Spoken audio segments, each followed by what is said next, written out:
So, hey you guys, ici Coach Lee et Coach Sim pour un autre épisode de Woke Up and Chose. Violence! On est direct, en direct du Kinergic à Greenfield Park. On va voir Fit for a King à soir, fait que j'ai voulu comme être extra oomph dans mon scream, je suis désolé. Fait que même moi ça m'a surpris. Fait que aujourd'hui, nouvelle invitée, Julie Labelle, comment ça va? Ça va bien, et vous? Ben oui, ça va super bien, merci d'être là. Ben. Julie, ostéo, coach en coach postural postural, c'est ça le mot que je cherchais. Parce que t'es pas posturologue officiellement, c'est vraiment ostéopathe. Oui. Fait que voudrais-tu peut-être commencer par nous parler de toi, t'es qui? C'est quoi ton background? Comment t'en es venu à l'ostéo? Puis comment t'en es venu peut-être à devenir justement coach plus postural? Oui. En fait, moi, j'étais danseuse professionnelle. C'est ma première carrière. Et Contemporaine. Juste c'est qu'on précise, là. Oui, c'est ça. Danse contemporaine. On dit interprète en danse contemporaine. Et puis, quand je dansais, en fait, j'avais super mal à mes genoux. Et quand je suis arrivée dans mes études à l'université, donc je faisais de la formation pour devenir danseuse professionnelle. Et éventuellement, mes genoux, c'était l'horreur. J'étais tout le temps en train de m'étirer. J'avais des grosses douleurs. Même à 15 ans, on me disait que mes genoux en avaient 40. Puis, ouais, non, c'est ça. J'avais vraiment mal, mais j'étais vraiment mordue de la danse. C'est ça que je voulais faire. C'est une affaire cool à dire, ça. À 15 ans, j'ai atteint quelque chose que certaines personnes n'atteignent jamais avant l'âge de 40 ans. Ouais, J'ai ouais. des genoux qui scrapent. C'est ça, Weird exact. flex, but okay. Ouais, c'est ça. Le syndrome fémoro-patellaire, là, tu sais, qu'il y a beaucoup de sportifs hors rond et des danseurs. Et finalement, ben moi, c'est ça, en allant étudier la danse à l'université, j'ai connu l'éducation somatique. Donc, l'éducation somatique, c'est vraiment une approche qui est très douce, qui te permet de venir développer ton ressenti dans l'infiniment petit dans ton corps. Quand tu regardes un danseur, tu te dis, moi, je pourrais jamais faire ça. Ben, c'est ça. Ça, c'est le chemin pour se rendre là. Donc, en développant ton ressenti, ben, tu arrives non seulement à bien positionner ton corps d'une façon organique, mais en plus, tu préviens les blessures, tu te fais moins mal et c'est aussi des techniques qui te permettent de t'auto-traiter. Fait que pour moi, la magie a opéré vraiment dans mes études en danse. J'ai appris à me réaligner et j'ai pu avoir une carrière en danse sans douleur. Aujourd'hui, j'ai 50 ans. Ils ont quel âge mes genoux? 40. Sont-tu restés à 40? Ils sont restés à 40. Il y a eu quand même des dommages, mais j'ai pas de douleur. Donc ça, c'est une autre histoire. Mais voilà, donc c'est comme ça que j'ai commencé ma carrière à titre de danseuse. Et puis après, c'est un métier qui est pas super payant, notamment ici au Québec. Donc j'ai été vers un sideline qui est arrivé par surprise dans ma vie, le massage. Et le massage me permettait en fait de me sentir plus utile que d'être sur un stage. Éventuellement, les massothérapeutes se blessaient, ceux avec qui j'étudiais, puis je me suis dit, tiens, je vais leur partager mes outils. Donc, j'ai créé mon premier cours pour accompagner les massothérapeutes à bouger de façon plus organique, plus alignée. Et ce cours-là, je l'ai enseigné un peu partout au Québec pendant 20 ans, à l'international. Et au fil du temps, bon, il y a eu l'ostéopathie qui est arrivée dans ma vie, comme l'envie d'en faire plus, d'apporter plus à ma clientèle, de me sentir encore plus utile, d'arrêter de référer mes clients en ostéo parce que moi, j'étais limitée dans mes connaissances. Et au travers de l'ostéopathie, ben dans le fond, c'est ajouter des ingrédients. Moi, j'aime voyager, donc j'ai fait des formations à travers le monde pendant des années pour développer mon approche, puis à essayer de vendre ma formation à l'étranger parce que je me suis dit, tiens, je vais créer des opportunités. Il y a des gens qui m'ont demandé de faire une version qui était ouverte à tous, pas juste les massothérapeutes. Donc là, j'ai créé un cours qui s'appelle Posture et mouvement au travail.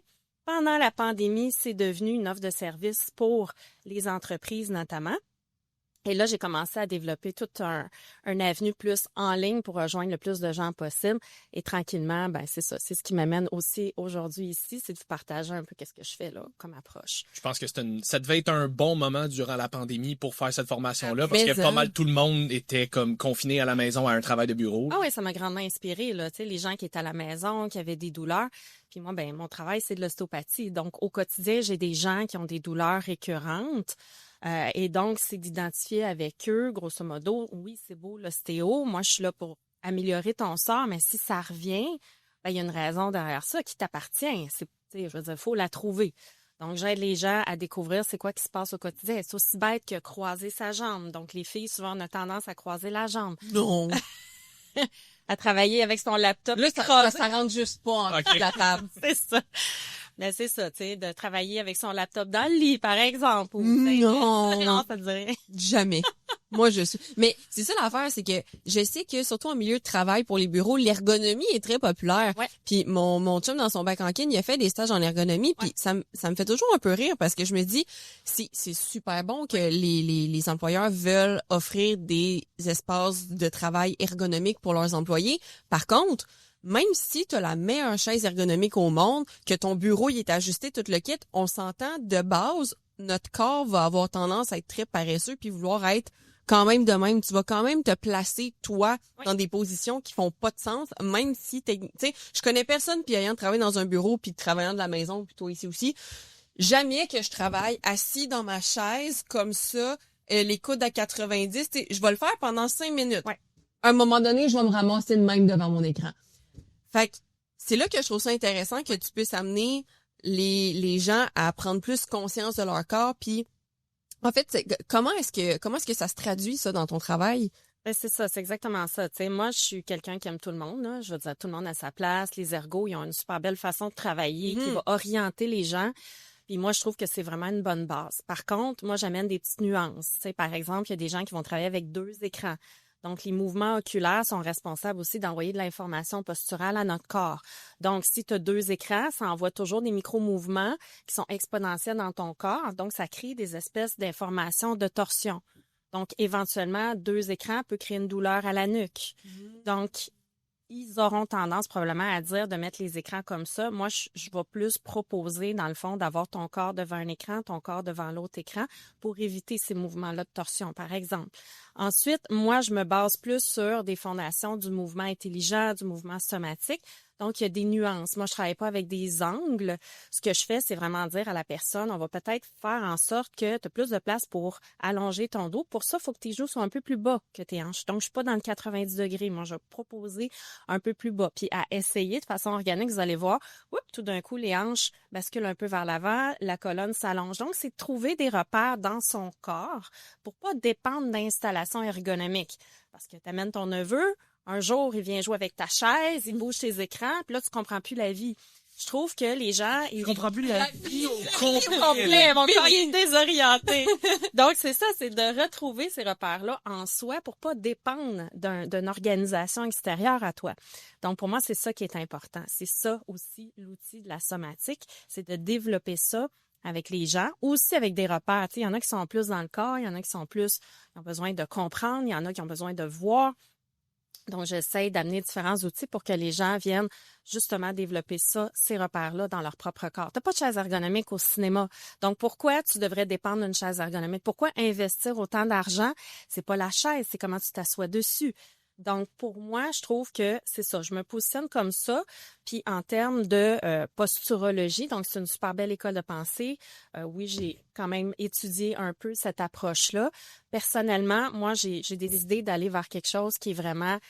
On n'ajoute pas de frais, on va pas acheter des semelles, on va pas faire tout ça. C'est ça, pour un résumé, c'est quoi la posturo pour ceux qui connaissent pas? Ben, on va travailler avec les différents récepteurs de posture. Donc, on a des récepteurs de posture au niveau des pieds, au niveau des yeux, au niveau de la mâchoire, on en a au niveau de l'oreille interne associé avec les yeux, on en a même aussi au niveau de la peau. Donc, ces récepteurs-là nous informent où on est dans l'espace. Donc, en allant les travailler de façon consciente, en étant aware de tout ce qui se passe dans notre corps, ben, on arrive à mieux s'organiser. Donc, finalement, la posturo, ça vise à retrouver un équilibre qui est optimal. Puis là, il y a des complexes, des principes très complexes à venir définir aussi par rapport à ça, sur les chaînes pyramidales, etc., sans faire un cours d'anatomie. Les chaînes pyramidales. Ouais, c'est ça. Ben, c'est comme comment ton système nerveux... Oui, c'est ça. C'est comment ton système nerveux, finalement, va finir par s'organiser. Donc, on vient avec des semelles qui ont des aimants dedans, vont venir finalement stimuler les chaînes posturales que tu voudrais ramener au neutre. Là. Par exemple, des exercices qui vont viser ça. Là, je vulgarise. Là, encore une fois, je suis pas posturologue, mais moi, c'est ce que j'en ai retenu. Et pour moi, tu sais, la posturo, je pense que c'est super intéressant pour des gens qui veulent amener ça à un autre niveau. Donc, moi, les gens avec qui j'ai envie de travailler, c'est les gens qui sont dans mon bureau. Je travaille pas nécessairement avec des athlètes professionnels ou des gens qui ont des objectifs hyper précis, là. Oui, c'est ça. J'en ai des athlètes, là, mais le but, c'est vraiment de ramener les gens le plus possible dans un confort au quotidien.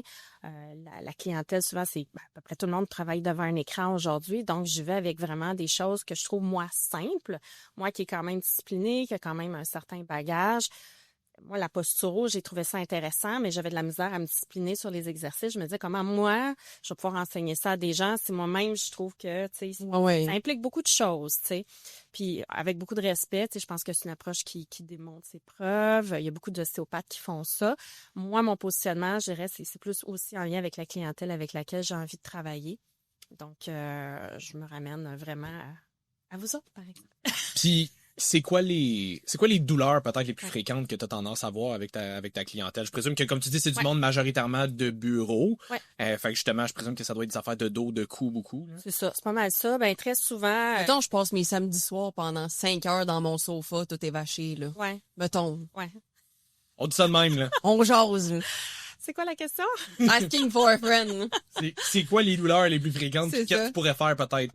C'est ça, tu sais. Fait que c'est sûr que toutes les postures que tu vas faire au quotidien qui sont répétitives, ton divan, tu t'assois tous les soirs de la même façon dans ton divan, plus tu vieillis, plus tes fascias vont mouler ta posture. Donc, quelqu'un qui est assis devant l'écran, moi, j'ai eu un monsieur de 60 ans récemment, super en forme, le monsieur, mais il est comme ça, puis au fil des années, il s'est juste comme de plus en plus courbé, puis là, il y a une problématique à son épaule chronique. Moi, ce que j'aimerais, c'est éviter que les gens se rendent là. Donc, ce qui se passe souvent, la plupart des gens qui travaillent devant un écran toute la journée, voire 2 écrans, c'est beaucoup des tensions ici au niveau du haut du dos. Puis souvent, c'est relié avec le bas du dos. Aussi, cette fameuse jambe croisée, des hernies discales. Ça, c'est mon pain quotidien, comme je dirais. Et j'aime bien dire à mes clients, ben, si tu veux pas aller là, si tu veux faire en sorte aussi que ça dégénère pas dans le temps. Parce qu'une hernie discale, c'est pas parce que tu as eu une hernie il y a 15 ans. En théorie, elle est guérie, bien sûr. Mais ton disque est moins performant. Il a quand même perdu, il y a des micro-fissures, il y a un bout de noyau qui s'est potentiellement, qui a fui son nid. Et donc, ça fait en sorte que les vertèbres au-dessus et en dessous vont compenser. On donc, fait pas du nœud avec du vieux, comme on dit. Ben, c'est ça. Donc, il faut être conscient de ça. Il y a des séquelles possibles. Puis les gens, c'est pas parce qu'ils n'ont pas de douleur qu'il n'y a pas de dommages. Et l'inverse. C'est pas parce que tu penses... Parce que ça, c'est une autre histoire. La douleur, là, c'est aussi un concept assez complexe, mais tu peux avoir mal, mais ton corps va bien. T'sais, tes tissus sont pas endommagés. Pourquoi? Parce que ça fait trop longtemps, parce qu'il y a ce qu'on appelle le phénomène de l'installation de la douleur chronique après plus de 3 mois, puis il y a toutes sortes de triggers qui viennent s'installer, qui font en sorte que n'importe quelle situation peut même déclencher de la douleur. Donc, à savoir que quand tu as une douleur récurrente, puis tu as beau aller voir l'ostéopathe à répétition, ton masso, tant que ça revient, c'est toi là qui fais quelque chose. C'est pas le thérapeute qui fait pas bien son travail. C'est que toi, tu répètes quelque chose au quotidien qui fait que ça revient. Donc, moi, c'est là-dessus que je veux travailler. Donc, je vais m'occuper de tes tensions, je vais réaligner ton corps, je vais lui donner le plus de support possible. On va peut-être aller chercher aussi certains exercices pour essayer de rebalancer la musculature. Mais je sais pas, moi, si j'ai une femme de 50 ans qui croise sa jambe droite sur la jambe gauche depuis des années, tu sais, son bassin, il est décalé. On a toutes sortes de mots là qu'on utilise des fois pour que les clients nous comprennent. C'est pas un vrai terme, ça existe pas. Mais mettons, tu sais, pour se repérer, les hanches, ils vont faire ça comme ça. Mais éventuellement, si elle a mal dans le bas du dos, on va dire à droite, ben oui, tu sais, est-ce que ça va s'en aller en 2 séances? Non, parce que ça fait combien de temps que tu te croises la jambe comme ça? Ça fait combien d'années d'accumulation? C'est ça. Donc, la musculature, voire même, tu sais, quelqu'un qui est très syphosé, à un moment donné, tu sais, tu peux avoir une transformation des tissus. Tu sais, les calcifications, là, qu'on parle des fois de l'épaule, mais à force de tracter, à un moment donné, le tendon, il dit, tu vas t'arrêter de me tirer dessus, je vais faire de la cellule osseuse, moi, là, tu sais. Fait qu'il y a de la transformation de tissu qui se fait, puis à un moment donné, c'est irréversible ou c'est carrément des interventions médicales plus invasives. On veut pas se rendre là. Donc, moi, j'ai vraiment une approche qui est préventive. Donc, moi, ce que je veux faire, surtout avec les gens, c'est de faire en sorte qu'ils repèrent dans leur quotidien qu'est-ce qui fait qu'il les a amenés à cette douleur-là. Moi, je veux bien t'aider, mais si tu t'aides pas, je veux dire... Puis des fois, là, ça me crève le cœur parce que c'est des gens qui vont changer de métier tellement qu'ils ont mal. Tu sais, je pense à une esthéticienne que j'ai accompagnée qui était comme ça, arracher les poils, là, la face en cuisse de sa cliente, là, tu sais, à vouloir arracher les poils, elle se fait un... À pince à épiler, apparemment. Oui, à la pince, à la pince. La cuisse à la pince. La cuisse à la pince. Mais tu sais, j'ai des clients, tu sais, c'est aussi une question de caractère puis de personnalité. La fille est ultra minutieuse, elle fait bien son travail, mais après un accident tu sais, de voiture, elle a fait un whiplash. Son cou, c'est plus ce que c'était. Puis là, c'est comme, si tu changes pas ton attitude posturale, moi, je peux rien faire pour toi. On va juste continuer à faire ça. Puis c'est pas juste la posture, c'est elle. Le perfectionniste, là, tu sais. C'est quoi une attitude posturale? Ben, moi, je parle même des fois d'identité posturale. C'est comme on a tous des traits de personnalité, on a toute une façon de se positionner dans notre corps. Tu sais, t'as le coq, tu sais, puis là, je fais vraiment de la métaphore, là, je m'appuie pas sur rien de très scientifique en ce moment, mais tu sais, t'as des gens qui sont plus gênés, t'as des gens qui sont plus anxieux, t'as des gens qui sont tout à fatigués, t'as des gens qui sont toujours fâchés, tu sais. Fait que ça crée une attitude. Puis toi, t'es capable de le voir, tu sais, quand tu vois des gens, t'es vibe, là, tu sais. T'es capable de déterminer certaines informations à travers ça. Tu vas avoir des attitudes posturales qui viennent avec ça. Ça, c'est une affaire que j'ai l'impression que beaucoup de gens ont de la difficulté à comprendre ou veulent pas accepter. Ou est-ce que... Exemple, ça m'arrive des fois en Q&A, là, je me fais demander « Hey, j'ai mal à telle place, qui tu penses que je devrais aller voir entre, tu sais, mettons, ostéo, posturo, chiro, physio, peu importe, parce qu'il y en a plusieurs. » Puis une affaire que je réponds souvent, c'est que rendu là, tu sais, t'as plusieurs options, honnêtement, là, comme il y a plusieurs différentes disciplines, entre guillemets, parce que il y en a plusieurs qui fonctionnent pour des raisons différentes, mais j'ai une affaire souvent qu'il faut comprendre, c'est qu'à moins que ça soit une douleur causée par une blessure, genre, je sais pas, tu sais, j'ai eu un accident, il y a eu un whiplash, ok, j'ai eu mal au cou, ok, là, on connaît la cause, mais quand c'est postural, tu sais, on parle de la madame de 50 ans qui avait les jambes croisées toute sa vie, c'est pas juste un ou deux traitements qui va régler ça, non seulement parce que ton corps s'est adapté, puis là, mais ça prend du temps à faire les nouvelles adaptations, disons, mais tes comportements, eux, sont wired pour automatiquement te mettre dans cette position-là sans même que tu y penses. Oui. Ça fait 50 ans que tu fais ça, t'es habitué de te croiser la jambe. Il va falloir que tu déprogrammes ça aussi. Fait que, tu sais, au-delà des adaptations physiques, faut que tu défasses des adaptations psychologiques aussi, puisque ton comportement va influencer ça beaucoup. Au même titre qu'on a du monde qui nous arrive des fois puis qui veulent perdre du poids le plus rapidement possible, puis t'es comme... fait 40 ans que tu t'alimentes comme un déchet. Je peux pas juste te donner... Non, mais tu sais, je peux pas juste te donner un plan alimentaire super strict puis que tu t'attends à ce que ça change tout. T'as 40 ans de mauvaises habitudes à défaire, tu sais. 100%. Puis même les gens qui, juste à cause de leur travail, tu sais, c'est rare que les gens, tu sais, on parlait des gens de bureau, mais les gens, par exemple, qui travaillent dans des entrepôts ou, tu sais, qui forcent tout le temps, entre guillemets, mal, là, qui prennent pas nécessairement le temps de faire un beau deadlift, des choses comme ça, mais c'est ton travail. Puis souvent, quand t'es dans le rush, t'as pas nécessairement le temps de penser tout le temps à, OK, là, je vais me placer de telle façon, je vais forcer de telle façon. Mais mettons, quand les gens viennent s'entraîner, des fois, ça peut être intéressant de faire des mouvements unilatéraux parce que, ben, tu sais, on se rend compte, juste les mamans, tu tiens tout le temps ton bébé du même bord. C'est con, mais tu viens de créer une adaptation. T'as peut-être un bras qui est un petit peu plus fort que l'autre. Peut-être que tu penches un peu plus d'un côté que l'autre. Mais je me demandais, selon toi, jusqu'où ça peut aider, parce que la chose vers laquelle les gens vont se tourner beaucoup, c'est de faire des exercices de mobilité, essayer d'être peut-être plus flexible. Tu sais, on dit souvent les étirements, c'est ça, mais à quel point est-ce que ça peut aider quelqu'un qui a une mauvaise posture de dire, OK, bon, mais je vais me prendre moi comme exemple, tu sais, j'ai les épaules un petit peu plus vers l'intérieur, fait que tu sais, je vais avoir tendance, juste pour ma mobilité, vieillir en santé, à faire des étirements, mais tu sais, jusqu'à quel point étirer mes pecs puis renforcer mes rear delts va faire en sorte que ça va aider ma posture quand je passe 3/4 de mon temps comme ça. T'sais. Même si consciemment, j'essaye d'y penser, ça reste que mon corps il est quand même confortable comme ça. À quel point ça peut aider? Ben, tu sais, pour revenir à ce que tu disais, Simon, puis en lien avec ce que tu dis, c'est que la cause, tu sais, ça peut venir, mettons, la fille qui a eu un whiplash, là, tu sais, mal au cou, elle a eu un trauma. Tu sais, il y a la famille des traumas, puis ça va laisser des séquelles très souvent. Plus t'es âgé, plus ça va en laisser potentiellement. Un corps qui est entraîné, qui fait du sport, va mieux s'en remettre. Maintenant, ça reste que dans certains cas, tu as des choses qui font en sorte que tu restes avec des séquelles. Moi, j'ai été frappée par un poteau électrique il y a 20 ans. Je vis des issues avec ça aujourd'hui, 20 ans plus tard, dont je m'occupe en ce moment. Mais ça a été mort pendant des années. Ça s'est réveillé 20 ans plus tard. Donc. Ah, ouais? Oui, oui. Ah. C'est une autre histoire, je pourrais la raconter tantôt. Pendant 20 ans, T'as rien eu par rapport à ça? Ben, j'ai eu quelque chose, oui. Pas des super pouvoirs. Mais moi, j'avais un client parce que... Bon, je vais vous raconter l'histoire. Oui, vas-y, mais oui. Je marchais sur le trottoir, puis il neigeait, il mouillait. J'étais à Montréal, je m'en allais voir mes clients, massothérapie. Puis là, j'avais mon capuchon sur la tête. Et là, j'ai entendu un crack, il y a eu un bleu électrique au-dessus de ma tête, puis j'ai été projetée plusieurs mètres dans la rue. Et donc, moi, j'étais couchée dans la rue, j'étais comme, OK, contusion profonde, entorse sévère. J'ai rien cassé. Non, mais c'est bon. Mais c'est que personne ne m'aidait. Je dis, moi, j'ai un prochain dans la vie, qu'est-ce qui se passe? Fait que là, j'étais couchée dans le chemin, puis là, j'étais, pourquoi personne vient m'aider? Mais mon inconscient a vu, ça a pris des années avant que j'aie des flashs, j'ai vu mes pas. J'ai glissé avant d'être projetée, sans quoi je mourrais, je casse en deux, c'est sûr, parce que c'est un poteau électrique, là. Oui.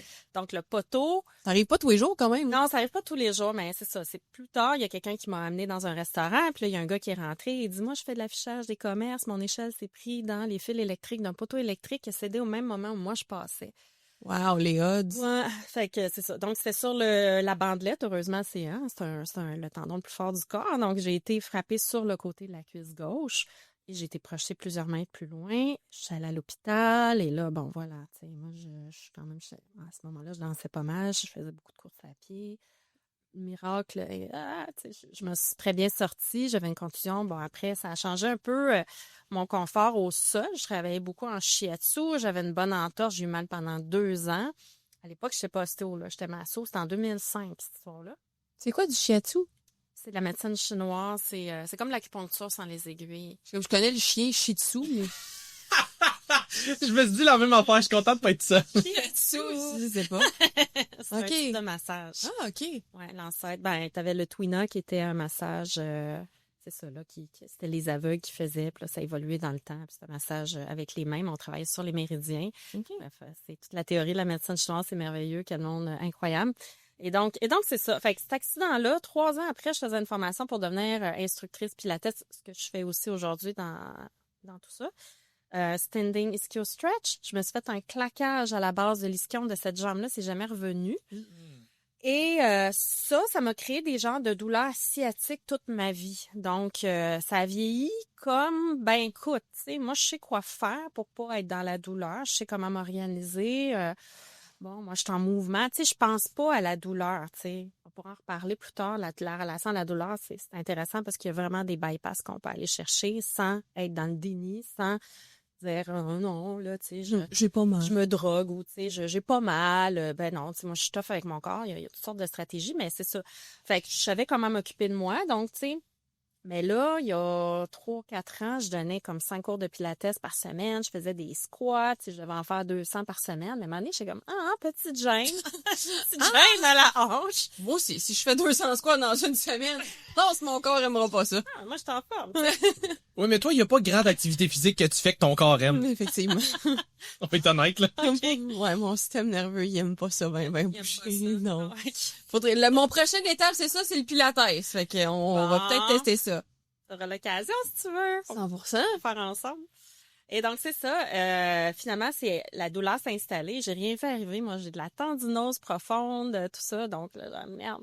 Donc là, j'ai des injections de PRP. J'en ai eu l'année passée. Je vais en ravoir. C'est une super technologie, là. Ils viennent prendre tes plaquettes sanguines et t'injectent ça là où les tissus peuvent pas se réparer, où c'est pas vascularisé.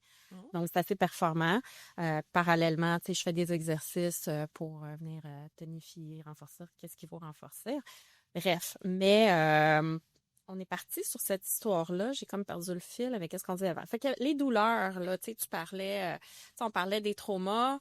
C'est parce que ça faisait 20 ans que t'avais rien, puis boum, à un moment donné, t'avais des douleurs. Ça a été déclenché par ça. Peut-être que la pandémie a fait quelque chose aussi, tu sais, on était actifs, mais moins, c'était différent, je sais pas trop, mais bon, je m'en occupe aujourd'hui.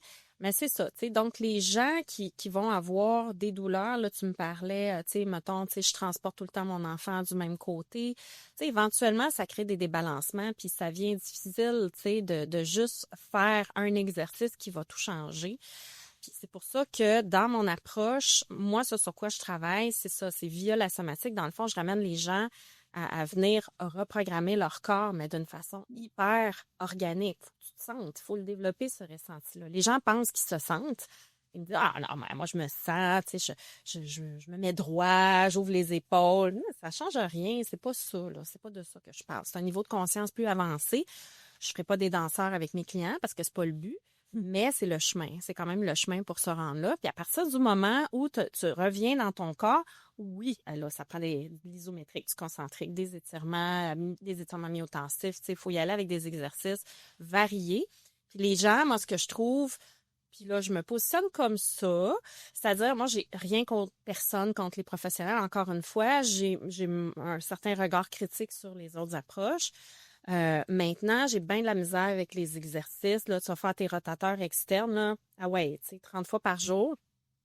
Moi, ça finit en injection de cortisone. Tu sais, je veux dire, le corps, il peut pas s'adapter à un exercice là, que tu le bombardes. Il faut que tu en fasses le plus possible, tant de séries par jour. Je fonctionne pas comme ça. Parce que je sais qu'est-ce que ça donne. Moi, je me suis fait aggraver avec des programmes d'exercice qui ont fini en injection de cortisone parce qu'il fallait que je travaille de façon spécifique. Mais moi, je les ramasse, ces gens-là, en ostéo, qui débalancent, qui déséquilibrent dans le bas du dos parce qu'ils ont trop travaillé leur épaule, tu sais. Fait qu'il y a des approches très segmentaires. Moi, personnellement, je trouve que ça marche moins bien pour moi. Peut-être que ça marche bien pour certaines personnes, certaines conditions. Pas de chirurgie, tu as eu un remplacement de hanche. Fais-les tes exercices, là, tu sais, je veux dire. Mais trouve un lien global. Donc, c'est pour ça que j'aime beaucoup le pilates, parce qu'on vient chercher tout le corps dans tous les exercices. Tu es tout le temps en train de solliciter et ton corps, et ton allongement, et ta colonne, et l'ouverture des épaules, et. Fait que tu es vraiment tout le temps en train de travailler un peu tout. Fait que ton corps, il est souple et ouvert, il est pas en contraction.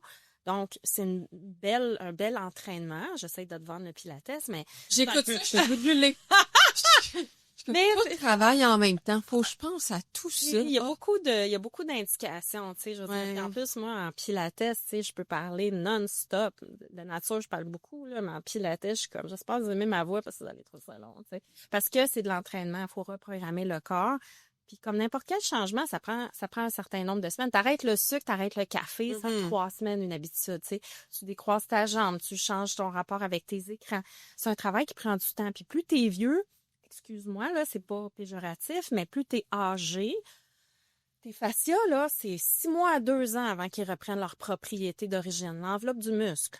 Fait que ça prend de la patience, ça prend de la discipline, ça prend de vouloir quelque chose aussi, d'avoir une motivation profonde, qui est pas juste d'avoir des épaules ouvertes parce que tu penses que c'est plus beau, tu sais, ça sera pas assez. Faut que tu vois un intérêt de... Puis c'est ça que des fois j'ai un petit peu de mal, c'est que les gens, ils ont 20 ans, ils ont 30 ans, puis ils sont comme « Ouais, tout va bien », tu sais. Ça fait 25 ans que je vois des gens dans mon bureau, je les vois vieillir, puis je sais que ça peut mal vieillir. Moi, mon but, c'est vraiment d'essayer d'amener aux gens, tu sais, je le sais, moi, ce qui va se passer si tu fais pas ça. C'est pas grave si t'as pas mal pendant 5 ans. T'as-tu vu, moi, 20 ans plus tard, ça s'est réveillé, tu sais. Fait qu'il faut pas laisser ça comme ça. Donc, moi, je dirais, là, overall, c'est d'avoir un entraînement parce que, tu sais, si je parle juste des fascias, il faut aller chercher du bounce, il faut aller chercher du multidirectionnel, il faut aller chercher différentes qualités, différents rythmes.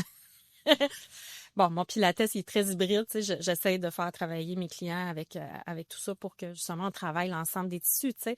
Mais je sais pas, moi, si tu veux juste travailler tes rotations d'épaule parce que tu es comme ça, mais que tu travailles pas sur ton anxiété, tu sais, puis il y a de l'anxiété généralisée aussi, tu sais, faut faire attention de pas tomber dans les... c'est ça, tu sais, il y a des... Non, qu'est-ce qui vit dans le déni? Des loulous et de ce loulou. Ouais, ça te parle? Non, anxiété, elle connaît pas ça. Mais je trouve ça bien quand t'as parlé justement d'injection de cortisone parce que t'as comme trop fait un mouvement.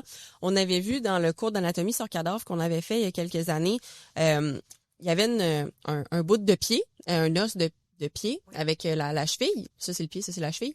Puis, on voyait que si tu voyais l'articulation, il y en avait un qui était capable d'aller, mettons, jusque-là. Ouais. Puis, il y en avait un autre qui allait jusque-là, au niveau de l'articulation. Puis, ce que le prof nous montrait, c'est que quand tu forces une articulation à tout le temps aller plus loin que ce qu'elle biologiquement est capable de faire, ça se peut que tu y arrives, mais ce qui risque d'arriver le plus, c'est que ton os va faire des accumulations de calcium, puis ça va être de moins en moins possible de bouger puis d'aller chercher de la fameuse mobilité, là. Fait que c'est ça, fait qu'effectivement, on l'a vu sur un cadavre, oui, c'est un cadavre. Ouais, c'est un cadavre. Que quand tu forces le corps à faire quelque chose qu'il te dit que clairement, ça y tente pas de faire ça, c'est pas nécessairement ça la solution à ton problème, de faire plus, de plus frapper sur ce clou-là que d'essayer peut-être autre chose. Fait que c'est ça que je trouve intéressant dans ton approche. Ça rejoint l'ostéo aussi, tu sais, je veux dire, il y a des techniques, encore une fois, tu sais, moi j'ai des amis chiro, kiné, name it, là, tu sais, dans toutes les disciplines. C'est juste une question de point de vue, puis c'est qu'est-ce qui résonne pour toi. Moi, j'ai de la misère à croire que en tapant sur une structure tout le temps, on va finir par comprendre. Moi, j'y crois pas à ça. C'est plus complexe que ça. Puis en plus, chaque humain, tu sais, si j'entends, tu fais de l'anxiété, je vais pas te traiter comme je vais te traiter Simon. Je vais pas vous accompagner de la même façon. On va travailler sur d'autres choses, d'autres éléments pour avoir des meilleurs résultats. Faut aller chercher plus profond que ça, tu sais. Tu sais quoi? Il y a une autre histoire que je vais raconter. Je sais pas si vous avez ça, des fois, des gens qui ont des fasciites plantaires. Ouais. Donc ça, c'est particulier. Je parlais de douleur chronique. C'est qu'à un moment donné, moi, j'ai vécu ça dans mon bureau. J'avais une psychologue qui avait une bonne fasciite depuis 1 an et demi, mais elle avait, là... C'est quoi les symptômes? Resté, ben, t'as mal en dessous du pied, ça fait mal, tu sais, tu viens... Des fois, c'est juste en marchant, des fois, c'est en te levant le matin, mais tu sais que tu as ça parce que c'est vraiment en dessous, c'est le fascia plantaire, en fait, qui devient inflammé. Et puis, après un certain temps, quand tu as eu tellement mal, des fois, le cerveau, il fait ça, il fait « Toi, là, le pied, tu n'existes plus. Je te coupe. » Et j'avais jamais vu ça. Donc, la fille était tellement plus capable de sa fasciite, elle avait fait tous les traitements imaginables. Elle avait eu la botte, mais c'est toute l'espèce de souffrance, d'attention. Tu sais, son cerveau, il était plus capable. Il a coupé le pied de l'intégrité du corps. C'est dangereux quand t'es rendu là. Moi, je veux pas que les gens se rendent là. Fait que quand j'ai des fasciites plantaires dans mon bureau, je suis comme « Ah! Faut agir! » Parce que Faut sauver ton pied! Oui, je l'ai revu avec une amie récemment aussi, tu sais, qui s'est fait maltraiter le pied à un moment donné en allant faire une... En tout cas, elle a eu plusieurs séances pour défaire ses nœuds de pied. Puis elle a été traumatisée, ça lui a fait super mal. Puis là, le pied, je fais juste le toucher, ping! Le pied fait ça comme ça. Il veut rien savoir. Donc, il y a des endroits dans ton corps, et là, je pourrais parler de traumas plus graves, tu sais, je veux dire, moi, j'ai des femmes aussi qui ont vécu de l'abus, toutes sortes de choses, tu sais, puis là, on peut commencer aussi à même imaginer tout ce qui est les douleurs somatisées, traumatiques, ça aussi, ça fait partie de mon approche. Moi, j'ai fait de la somato-emotional release aux États-Unis. Je suis allée apprendre à enlever les traumas dans les tissus, dans le corps, tout le niveau émotionnel. Moi-même, tu sais, le poteau électrique, il va falloir que je le fasse à un moment donné parce que... Tu l'affaire, tu mets tes mains au-dessus de quelqu'un puis là, il convulse de partout? Non. La somato, ben, tu sais... J'ai vu ça sur TikTok, c'est full populaire. Ça se peut, tu sais, mais moi, je l'ai pas appris comme ça. OK. Ben, concrètement, dans le fond, mettons, toi, tu me parles... Au king shaming, hein? T'as-tu mal quelque part? Mon Dieu, par où on commence? Demande-lui où est-ce qu'elle a pas mal. Je pense que ça va être moins long. Ben on va y aller souvent dans le cou. Au niveau du cou. Bon, par exemple. Fait que je vous donne un exemple concret. Le thérapeute, puis c'est difficile à trouver au Québec. Hein. Moi, j'ai étudié aux États-Unis avec l'Institut Upledger. C'est ça. Il y en a moins les genoux aussi, les coudes, l'épaule. Bon, ben on va prendre l'exemple. Genoux. À chaque fois que je vais voir mon ostéo, j'ai cette toune-là dans la tête. Il est comme, qu'est-ce que je peux faire pour toi? Je suis comme, tête, épaule, genoux, coude, orteil, tout ça, là. C'est ça. OK, on va dire le cou, parce que c'est ce que tu as nommé en premier. Donc, bon, là, c'est pas ésotérique. Un peu peut-être. Je vais demander, est-ce qu'il y a quelque chose à l'intérieur de toi que tu peux identifier comme une sagesse intérieure, une médecine intérieure, puis on va aller dialoguer avec cette partie-là de toi. Une médecine intérieure. Ouais. Donc, une partie de toi... Sagesse intérieure et Jess. Là. Ouais, c'est ça.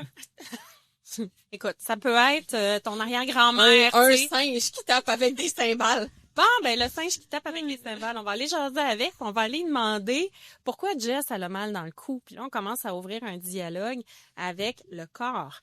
Donc, d'aller carrément aller, puis moi, je l'ai vécu, c'est vraiment l'inconscient. Donc, on est juste en train de faire, c'est beaucoup du reflet, beaucoup de répéter qu'est-ce que la personne a dit. J'ai eu quelques personnes, dont une personne récemment, puis on a remonté jusqu'à un événement traumatique finalement qui est en lien avec son anxiété justement, puis bon, j'ai pas revu la personne, on verra pour un suivi, mais tu sais, l'idée c'est pas de raviver un trauma parce qu'il y a des gens qui ont vécu des affaires bien difficiles qui veulent pas être retriggerés là en bon français, mais tu sais qui veulent juste passer à autre chose. Moi dans mon cas c'était ça, moi, je voulais passer à autre chose, je voulais pas, tu sais. Mais c'était fou, là, tu sais, l'expérience que j'ai vécue, comment mon inconscient s'est libéré de ça, que j'ai senti la guérison physique littéralement instantanément. Donc, pour ça, tu sais, j'ai plein d'outils dans mon sac, tu sais, mes accompagnements, c'est comme ça fait 25 ans que j'étudie, là, tu sais, la thérapie manuelle, la thérapie par le mouvement, tout ça. Puis moi, quand je travaille avec quelqu'un, je suis comme, où tu veux aller? Tu sais, je veux dire, il y a des gens qui sont pas prêts à aller dans certaines sphères, c'est comment ils sont ouverts. Je parle même pas du mindset, là, tu sais, je veux dire, nos programmes, tu sais, justement, tu sais, comment tu défais un programme, faut en parler. Tu sais, je veux dire, tu veux-tu le changer ou pas ton programme? Donc, tout dépend. Mes résultats sont en proportion de ce que la personne est prête à ouvrir comme porte, où elle veut aller dans la profondeur. C'est pour ça que je travaille des fois avec du corporatif, des gens en entreprise. On parlait d'alignement, on parlait de la chaise, des trucs bien square, tu sais, pour que les gens s'y retrouvent. Mais là, tu vois, j'ai eu beaucoup des gens qui veulent aller plus loin, qui veulent aller dans l'émotionnel, qui font des liens, qui arrivent dans mon bureau. Puis là, moi, je suis comme, oh, j'ai mal à l'épaule. Pourquoi? Pourquoi selon toi? Tu sais, parle-moi, tu sais, c'est toi qui vas me dire pourquoi tu as mal à l'épaule. Donc, dépendamment où ça part, dans quelle direction. Je parlais de la médecine chinoise, tu sais, nous, on fait des liens entre j'ai un torticolis à droite ou à gauche, futur, passé, tu sais, tout ça, là, tu sais, on peut rentrer là-dedans dans des lectures qui sont beaucoup plus, encore une fois, avancées. Mais moi, si la personne ne veut pas s'ouvrir, elle est comme, oh, je veux juste des exercices pour ma posture. OK, mais tu sais, ça va être limité. Ça va être limité. T'sais. Fait que c'est ça. Il faut avoir des attentes relatives à le type de programme d'exercice que tu vas faire. Ça va prendre plus qu'un ingrédient pour aller vraiment se rétablir parce que ça dépend vraiment au fond de tout ça, c'est quoi la cause. Donc, idéalement, on trouve basically dans le quotidien le sac à l'épaule, toujours du même côté, la jambe croisée. Les postures de sommeil avec Chérie, là. Tu sais, Chérie, on dort tout le temps en cuillère du même côté. Moi, j'ai mal à l'épaule, mais je dors tout le temps du même côté. C'est ce genre de réponse-là qu'on peut trouver facilement, tu sais. Ah, ma position de sommeil est problématique. Ouais. Position exorciste. Oui, c'est ça. T'as-tu vu la photo de Tiger Woods je pense que c'est lui, là, mais il est comme penché ou sa balle de golf, mais il est vraiment mal. Ouais. Ça, ma position de sommeil. OK. Ouais, Non, parce qu'il est comme en train de ramper pour garder l'angle pour où est-ce qu'il va envoyer sa balle, faire ça au trou, mais il est comme à ça du sol. Il est tout dérenché, je suis comme, Ouais. c'est ça ma position de sommeil. là. OK. Ben, si tu veux, j'ai un groupe Facebook, là, donc ça s'appelle La belle posture intelligence du mouvement pour traverser le temps. J'ai mis un petit vidéo la semaine passée sur la posture de sommeil. T'es revoir ça. Cool! Ça risque d'être loin de ce que j'entends, mais bon, tu sais, au moins, ça peut être une direction. Moi, je prends toutes les informations qu'on me donne. C'est ça. Mais j'aime quand tu parles de la douleur aussi, parce on a déjà fait comme 3-4 épisodes par rapport à ça aussi, où est-ce que, tu sais, je pense qu'une chose qui ressort de plus en plus à travers, tu sais, il y a de plus en plus d'études là-dessus, là, sur la science de la douleur en soi. Une chose qu'on se rend compte de plus en plus, c'est que la douleur, c'est pas nécessairement, t'en as parlé un petit peu tantôt, c'est pas nécessairement synonyme de y a du dommage ou une blessure en soi. La douleur, c'est une expérience. C'est quelque chose que les gens expérimentent. Il y a des gens qui ont des douleurs qui ont pas de blessure. Il y a des gens qui ont des blessures qui ont pas de douleur. Fait que c'est très complexe à gérer. Pis c'est que souvent, j'ai l'impression que souvent les gens, quand ils ont de la douleur, ils recherchent une explication de blessure à ça pour justifier la douleur. Fait que quand tu leur dis que il y en a pas, ou du moins il y en a probablement pas, mais des fois j'ai l'impression qu'il y a beaucoup de gens qui vont se sentir invalidés là-dedans, puis au contraire, s'il va avoir une résistance au lieu d'un soulagement de dire comme hey, il y en a pas de dommage, c'est une bonne nouvelle, tu sais. Fait que comment les gens peuvent jongler avec ça, juste la douleur en soi? Est-ce qu'il y a des choses qu'ils peuvent faire? T'avais l'air de me dire qu'il y a des choses que tu peux faire toi-même pour essayer de diminuer ça, là? Oui, ben tu sais, moi, je travaille plus comme ça. Je suis allée faire une formation à Paris récemment sur, justement, tout ce qui est neuropathie, radiculopathie, là. Fait que t'as mal, t'as un sciatique, là, le fameux sciatique, t'as une sciatalgie, t'as mal, c'est de voir si c'est radiculaire, si c'est un nerf périphérique, c'est bon. Donc, tout ce qui est autour de ça. Et le prof, il travaille beaucoup avec les neurosciences. On est très là-dedans aujourd'hui. Donc, le client en question, s'il vient dans mon bureau, il est en train il va mourir là, tellement qu'il a mal, tu sais. Puis moi, je subjectivise beaucoup la douleur, tu sais. T'as mal combien sur 10? Ah ben là, je sais pas. Là, les gens souvent... C'est ça, mais c'est par rapport à toi, tu sais. Par rapport à toi, pour que quand moi je te pose la question la semaine prochaine, que tu es capable, par rapport à toi-même, de me dire t'es rendu où dans ta douleur pour que je vois, moi, comment ça évolue, le traitement.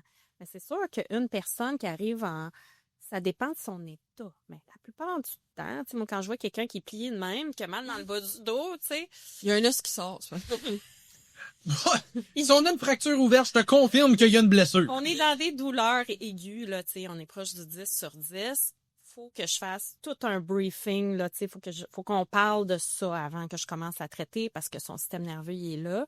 Puis quand on est dans la souffrance, dans l'impuissance, des états d'esprit très panique, là, catastrophisme, comme mon prof disait, tu sais.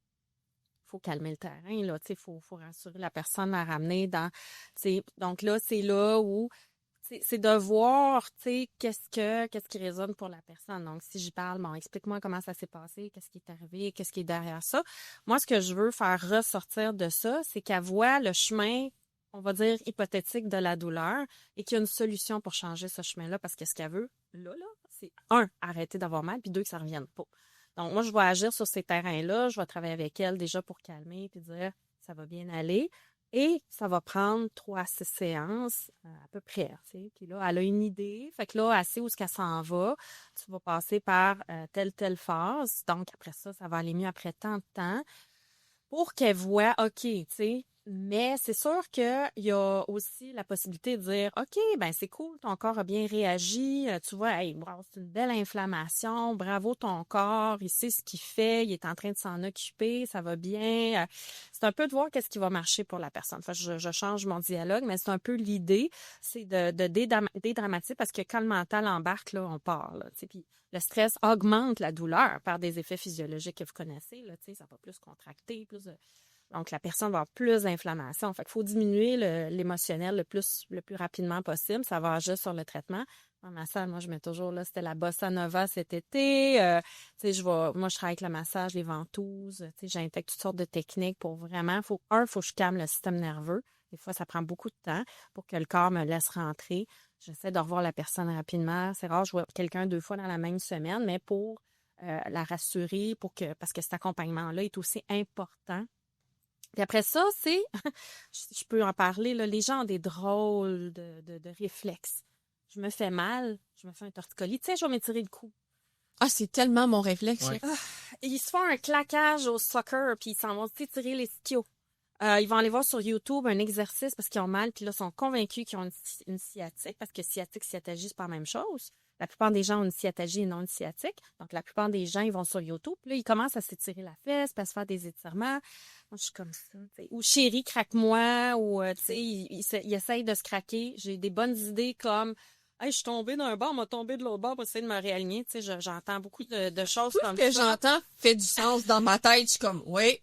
Moi, je ferais ça. Je comprends le réflexe. Je le ferais pas parce que je suis trop moumoune pour faire ça. J'aurais trop peur de m'empirer. Ouais. Mais je comprends ça vient d'où l'envie de... Ouais. Tu mettons juste torticolis. Moi, je le dis souvent ça va être mon coup. Puis Ouais. j'ai tout le temps le réflexe de comme, ça me gosse de ce bord-là, je veux l'étirer jusqu'à temps que ma douleur s'en aille. Là. Ouais. Puis je suis comme, mais ça change rien. Là. C'est ça. Donc, tu sais, des fois, tu sais, les gens ont des... Tu sais, on se dit, il faut se faire confiance, puis il faut... Pas tant que ça. On est notre meilleure référence. Ça dépend. Et des petites nuances. Parce que... Ish. Ouais, et on a tendance où, tu sais, j'ai un point à l'omoplate, je vais aller me masser avec la base, je vais prendre le vibromasseur, là, je vais aller percuter là-dessus. Moi, c'est pas rare, ça arrive une fois de temps en temps, tu sais, que j'ai encore des clients qui me disent, j'ai mal là, peux-tu peser là? Puis là, je suis comme, non. Oui. Non, je vais pas le faire. Pourquoi? Parce que si t'as mal là, puis t'as tout le temps mal là, ben c'est parce qu'il y a quelque chose qui vient écraser, qui vient comprimer, qui vient affoler ton air, puis si on va jouer dedans, c'est un faux soulagement, puis c'est pas, ça va endommager davantage les tissus 3/4 du temps. Oui, puis souvent, symptômes / douleur à un certain endroit veut pas dire que le problème part de là non plus. Par exemple, j'ai mal au coude, peut-être que c'est un problème avec ton épaule. T'as mal au genou, peut-être que c'est un problème avec ta hanche. T'sais. Tout à fait. Donc, Mais pourquoi on a ces réflexes-là? ben, tu sais, je pense que l'humain, ce qu'il veut, c'est que le cerveau, il sait que lui, il faut qu'on aille donner un petit peu d'affection, un petit peu d'attention. Ça rassure quand même le cerveau. Tu sais. Mm-hmm. Puis encore une fois, j'adore mes collègues, j'ai pas de problème avec ça. Mais bon, en tout cas, moi, comment j'ai été formée, c'est que si j'ai un client qui vient dans mon bureau, tu sais, qui a mal au cou, et que j'y touche pas le cou de la séance parce que moi, je vais y travailler ça à distance depuis son sacrum. j'aurai pas le même résultat que si je vais travailler son cou. Moi, je me l'ai fait faire. À un moment donné, je suis allée dans une séance en ostéo, puis j'ai un problème de pouce parce que je fais trop de vélo. J'ai un problème de l'autre côté parce que j'ai été déjà serveuse, puis il est arrivé de quoi? Le gars, il a décidé qu'il travaillait mon cœur, tu sais, puis mon sacrum. Est-ce que j'allais mieux après? Non. Tu sais, à un moment donné, il faut écouter aussi la personne, le client, puis la personne a quand même envie, mais nous, on sait ce qu'on fait, tu sais. Fait que la personne, elle sait pas ce qu'elle fait. Donc, c'est juste qu'elle a l'impression qu'en allant travailler là, le cerveau, lui, il fait, tu t'occupes de moi, merci beaucoup. Moi, je vais le faire, ça. Mon cerveau, tu sais, tu t'occupes de moi avec les ventouses, notamment, ou, tu sais, un peu de massage. Le client, il se dépose, il fait, tu sais, ça le rassure. Donc, ça rassure en quelque part de faire ces choses-là. On pense qu'on fait les bonnes choses. Puis, le réflexe d'aller sur Wikipédia. On fait plus Wikipédia. On va dire ChatGPT. Les pages jaunes. Les pages jaunes! Je vais chercher une solution dans les pages jaunes. Il doit y avoir une partie de notre auditoire plus jeune qui sait même pas c'est quoi. C'est ça, ils sont comme, hein? Exactement. Les post-it.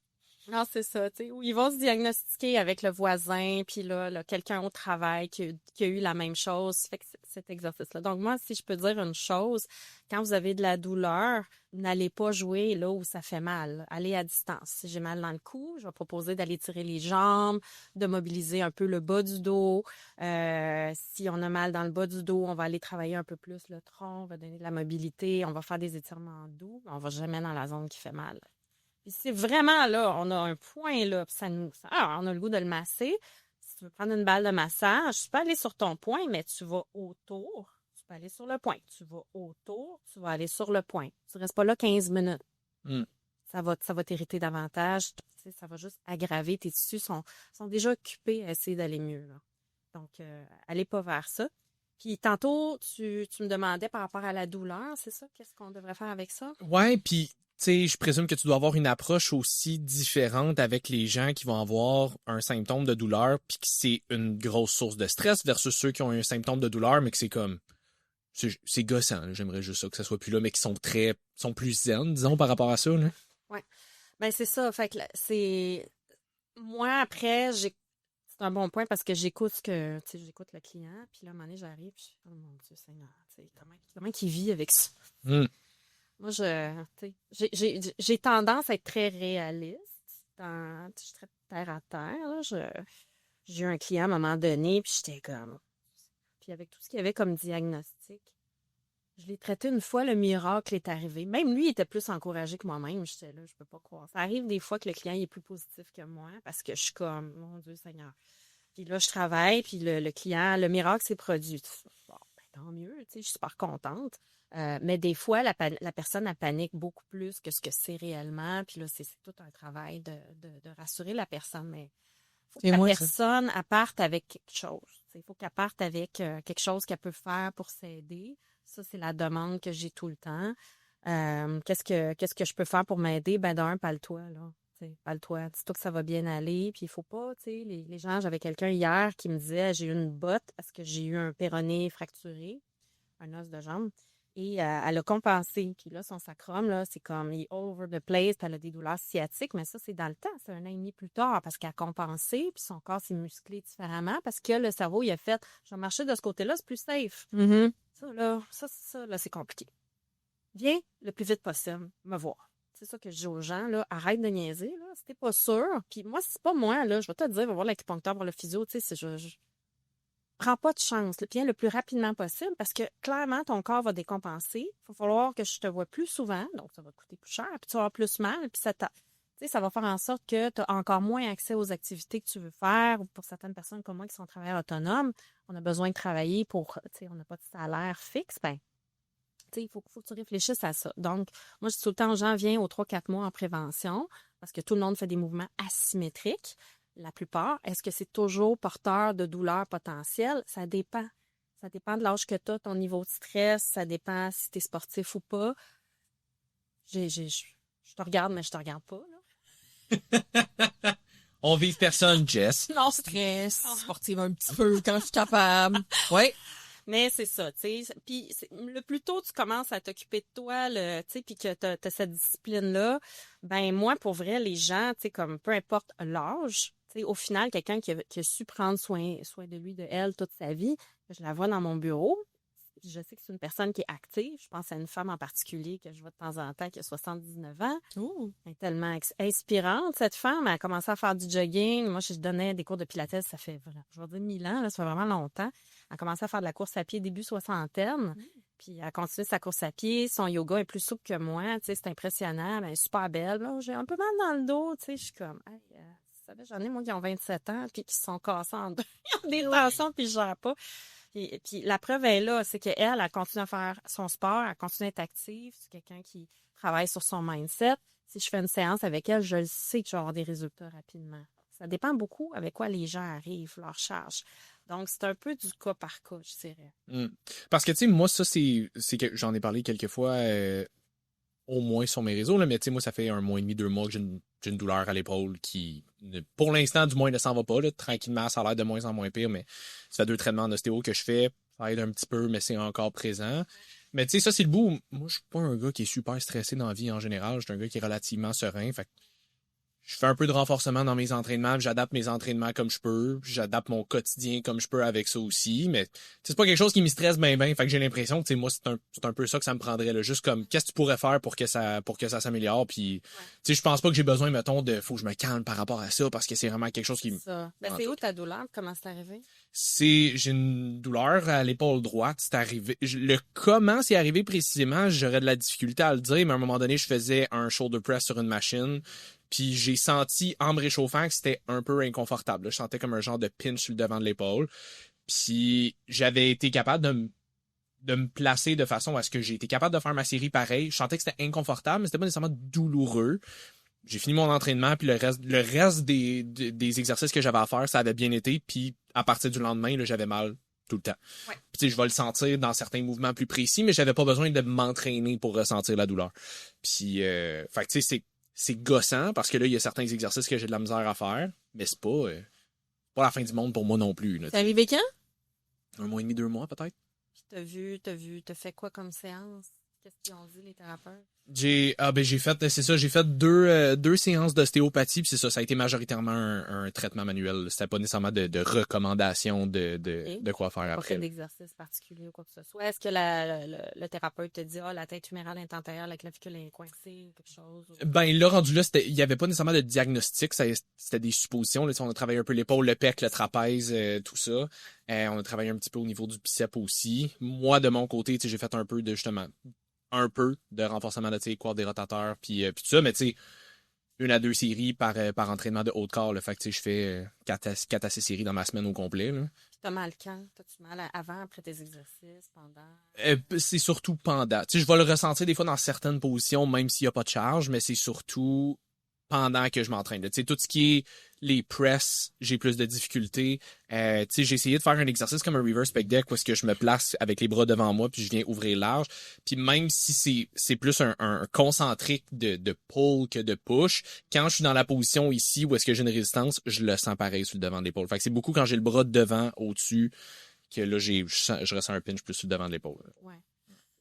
Ben, ça peut être les structures, on peut avoir le pec, on peut avoir le bicep, on peut avoir aussi une tête humérale qui est antérieure, on peut avoir une clavicule qui est moyennement bien posée. Tu peux avoir carrément de l'irritation qui a commencé à s'installer là-dedans. Donc, moi, je te dirais, fais pas les mouvements qui te font mal pour l'instant, de ne pas aller dans la douleur parce que ton cerveau, il n'aime pas ça. Il n'aime pas ça parce que là, il y a une blessure. Donc, puis ça aide pas ton entraînement. Puis des fois, on va avoir tendance à pousser pour voir, ça c'est-tu mieux aujourd'hui? Ouais. Comment ça serait mieux, tu sais? Fait que c'est de voir, tu sais, comment ça s'est installé. Si c'est juste arrivé comme ça dans un mouvement, tu sais, ça peut être vraiment juste un travail de positionnement aussi. Si tu veux pas tout perdre, tu sais, c'est de vraiment venir jouer un petit peu avec des micro-ajustements. Tu sais, si je recule un peu plus mon omoplate, si je vais chercher une petite rotation externe, tu t'assures de faire pareil de l'autre côté. Et c'est de trouver une zone où tu n'as pas de douleur. Donc, de travailler dans la non-douleur, ça, pour moi, c'est très important quand on a une blessure comme ça.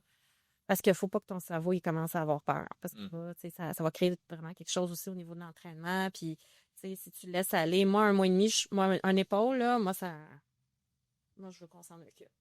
Ouais, c'est ça. Puis c'est drôle parce que je sais que tu me demandais, ça faisait combien de temps, parce que je suis pas mal sûr que toi, tu as fait le lien avec, ça donnait pas mal avec le même temps que le CSM fermait aussi. Je l'ai vu juste dans ta face, puis le pire, c'est que je me dis la même affaire. Tu sais, c'est arrivé dans une période de ma vie où est-ce que je m'en venais avec un stress un peu plus accumulé. Je suis pas un gars qui est anxieux de nature, mais j'étais dans une période où est-ce que oui, le stress était un peu plus élevé à ce moment-là. Là. Effectivement, le corps, il je dis ça là en pleine connaissance de cause là, mais quand t'es stressé, ton corps répond vraiment moins bien. Ouais. Vraiment moins, mais c'est drôle parce que j'avais eu une douleur similaire à mon épaule. Mais moi, c'est mon supraépineux, là, puis j'étais allée voir Elliot, justement, puis ça va vraiment mieux. Même mouvement, là, de devant, puis un peu de côté. Moi, je suis juste tout le temps stressée, fait que j'ai plus de stress ces temps-ci, mais mais c'est mon état général. Puis c'est ça, mais les douleurs, effectivement, ce que les gens ont tendance à oublier, c'est que le corps, c'est une machine d'adaptation. Fait que peu importe ce que tu fais, il va essayer de s'adapter. Puis je trouvais ça full intéressant tantôt quand tu parlais de la madame que son cerveau a juste renié son pied parce qu'il était plus capable.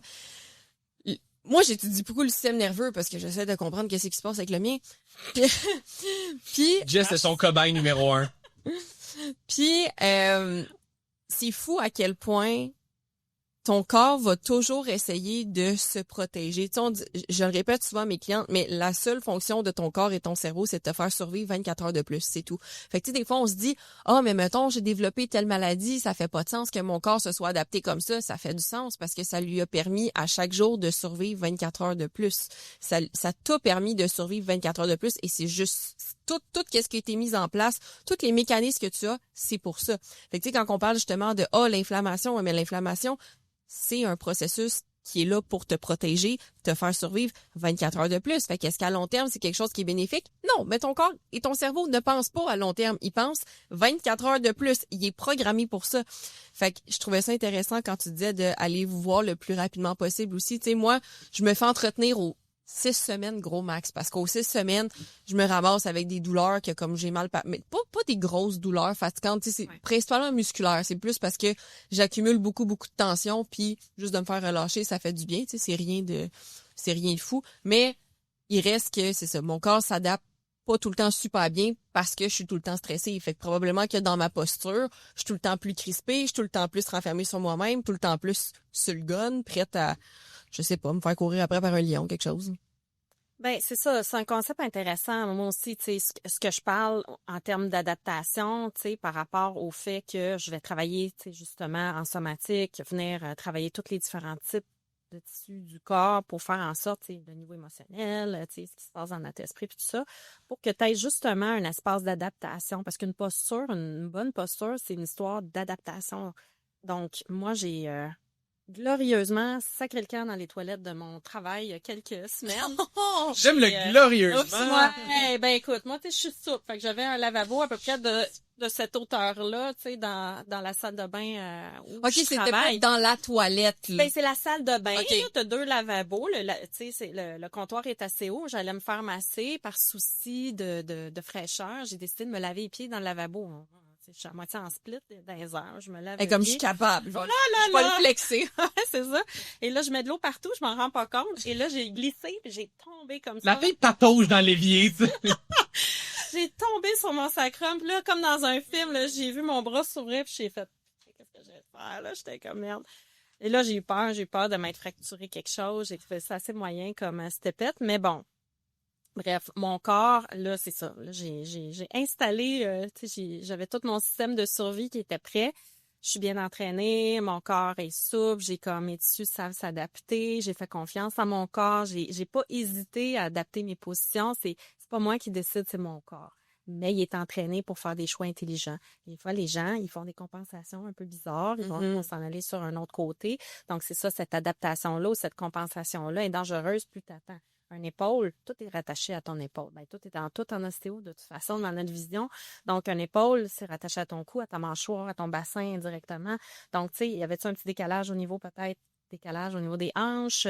Y avait-tu ce stress-là, tu sais? Puis, côté droit, on est plus l'émotion du foie, la colère. Ouais, tu parlais aussi des 2 écrans. Mon 2e écran, il est toujours du côté droit. Ça. Ben, pourquoi là? Tu sais, peut-être parce que tu étais distrait un peu puis tu avais un stress qui t'empêchait d'avoir une belle proprioception consciente. Tu sais, moi, c'est là-dessus que je travaille, c'est de se sentir dans l'infiniment petit. Mais vu que tu es entraîné, à un moment donné, ton corps, tu n'as même plus à y penser. Tu sais.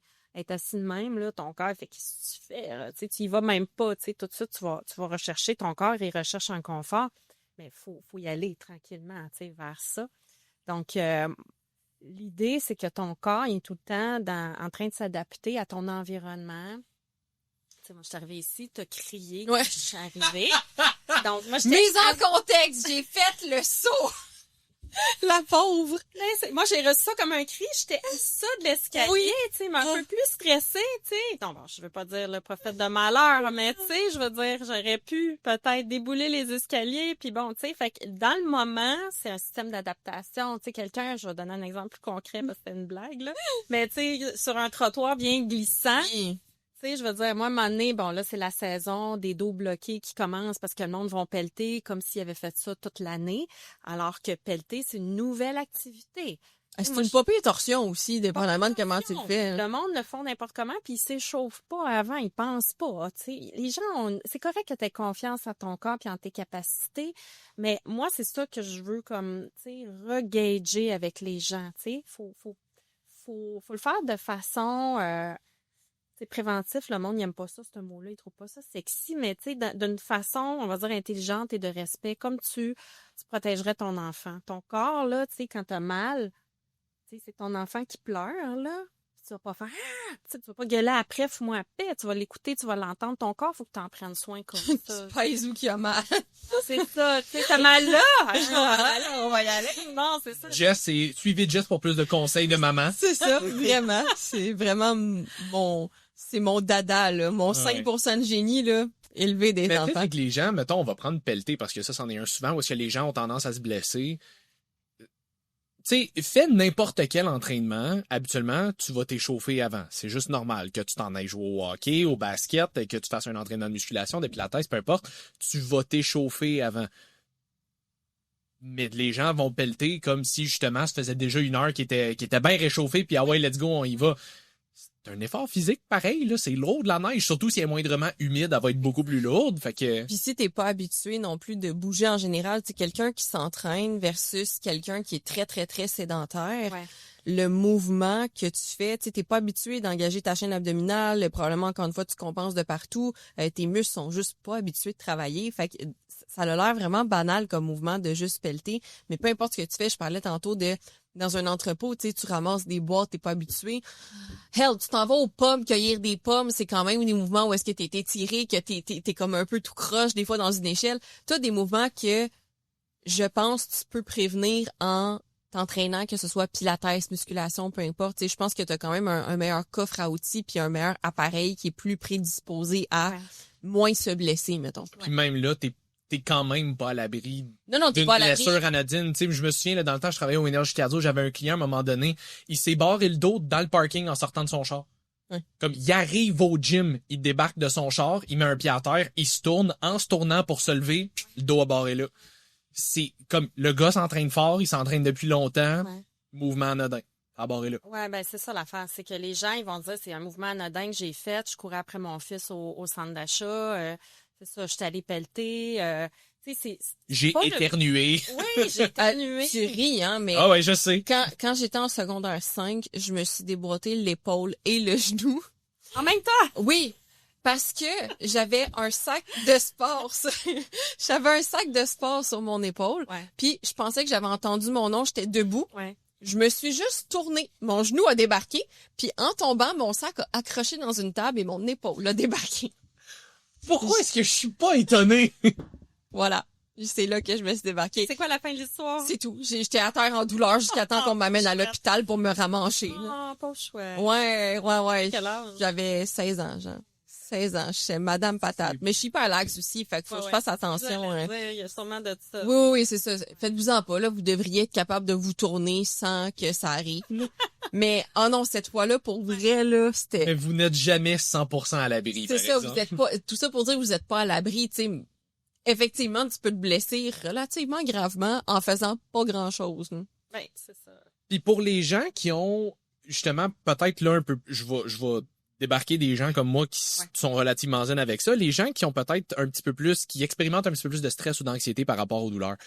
Qu'est-ce que ces gens-là peuvent faire pour essayer de diminuer sa douleur-là? Parce que j'ai l'impression que des fois, justement, de dire à ces personnes-là, ton stress, anxiété, tout ça, l'état d'âme en général dans lequel tu es amplifie tes symptômes.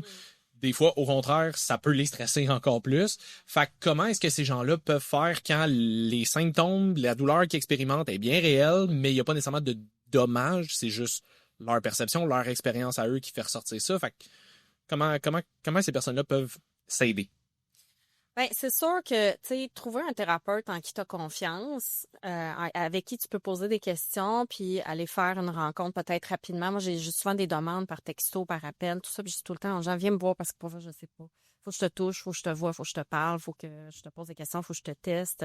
Donc, moi, je dirais aux gens, tu sais, quand tu as des douleurs comme ça, tu trouves un thérapeute avec qui tu peux avoir un rendez-vous aussi, pas dans 8 mois, mais tu sais, rapidement, que tu peux aller voir. Tu vas surtout pas sur ChatGPT, tu vas surtout pas sur Internet parce qu'il va te ressortir des trucs rares. Donc là, les gens arrivent dans mon bureau, ils se sont diagnostiqués avec, ça y est, j'ai une colite ulcéreuse, ça y est, j'ai telle affaire, j'ai des pierres aux reins, j'ai un cancer de ça, tu sais. Puis là, je suis comme, est-ce que tu as un diagnostic médical? Non, les gens, ils paniquent vite. Donc, c'est certain que, tu sais, je sais pas, là, tu sais, admettons, toi, là, tu sais, tu m'envoies un message, Julie, j'ai mal à l'épaule, ça fait un mois et demi, tout ça. Moi, je te verrai dans mon bureau. Vu qu'il y a déjà des thérapeutes qui ont travaillé avec toi, tu sais, c'est sûr, il faudrait que j'aille un accompagnement un petit peu plus long, tu sais, pour voir qu'est-ce qui a été fait, qu'est-ce qui peut être à travailler. Mais, tu sais, des gens qui vont avoir, c'est ça, il n'y a pas de dommages réels, tu sais, est-ce qu'on tombe, tu sais, dans j'ai peur d'avoir peur, j'ai peur d'avoir mal, j'ai peur un peu d'hypocondrie, ou, tu sais, fait que c'est quand même mieux d'aller vers quelqu'un que d'aller s'auto-diagnostiquer ou de commencer à faire n'importe quel exercice. Pour en revenir aussi là, à ce qu'on disait, le pelletage, puis tout ça, puis toutes ces blessures-là qui arrivent, puis comment les gens vont pas se préparer à une nouvelle activité physique. Ben, tu vois, moi, j'ai eu cette semaine une cliente, puis elle m'avait envoyé son mari, ça fait 2 ans que je le vois de temps en temps. Il était venu à pareille date l'année passée, un peu plus tard. Dans le temps des fêtes, il avait pelleté. Puis là, j'arrêtais pas de dire, envoie-moi ton mari, parce que là, il y a de la neige, puis là, il va pelleter, il faut que je parle. Puis là, j'avais pas arrêté de dire sur ça toute la soirée. Elle me texte 1 heure après, il est dans le bain, il s'est fait mal en pelletant.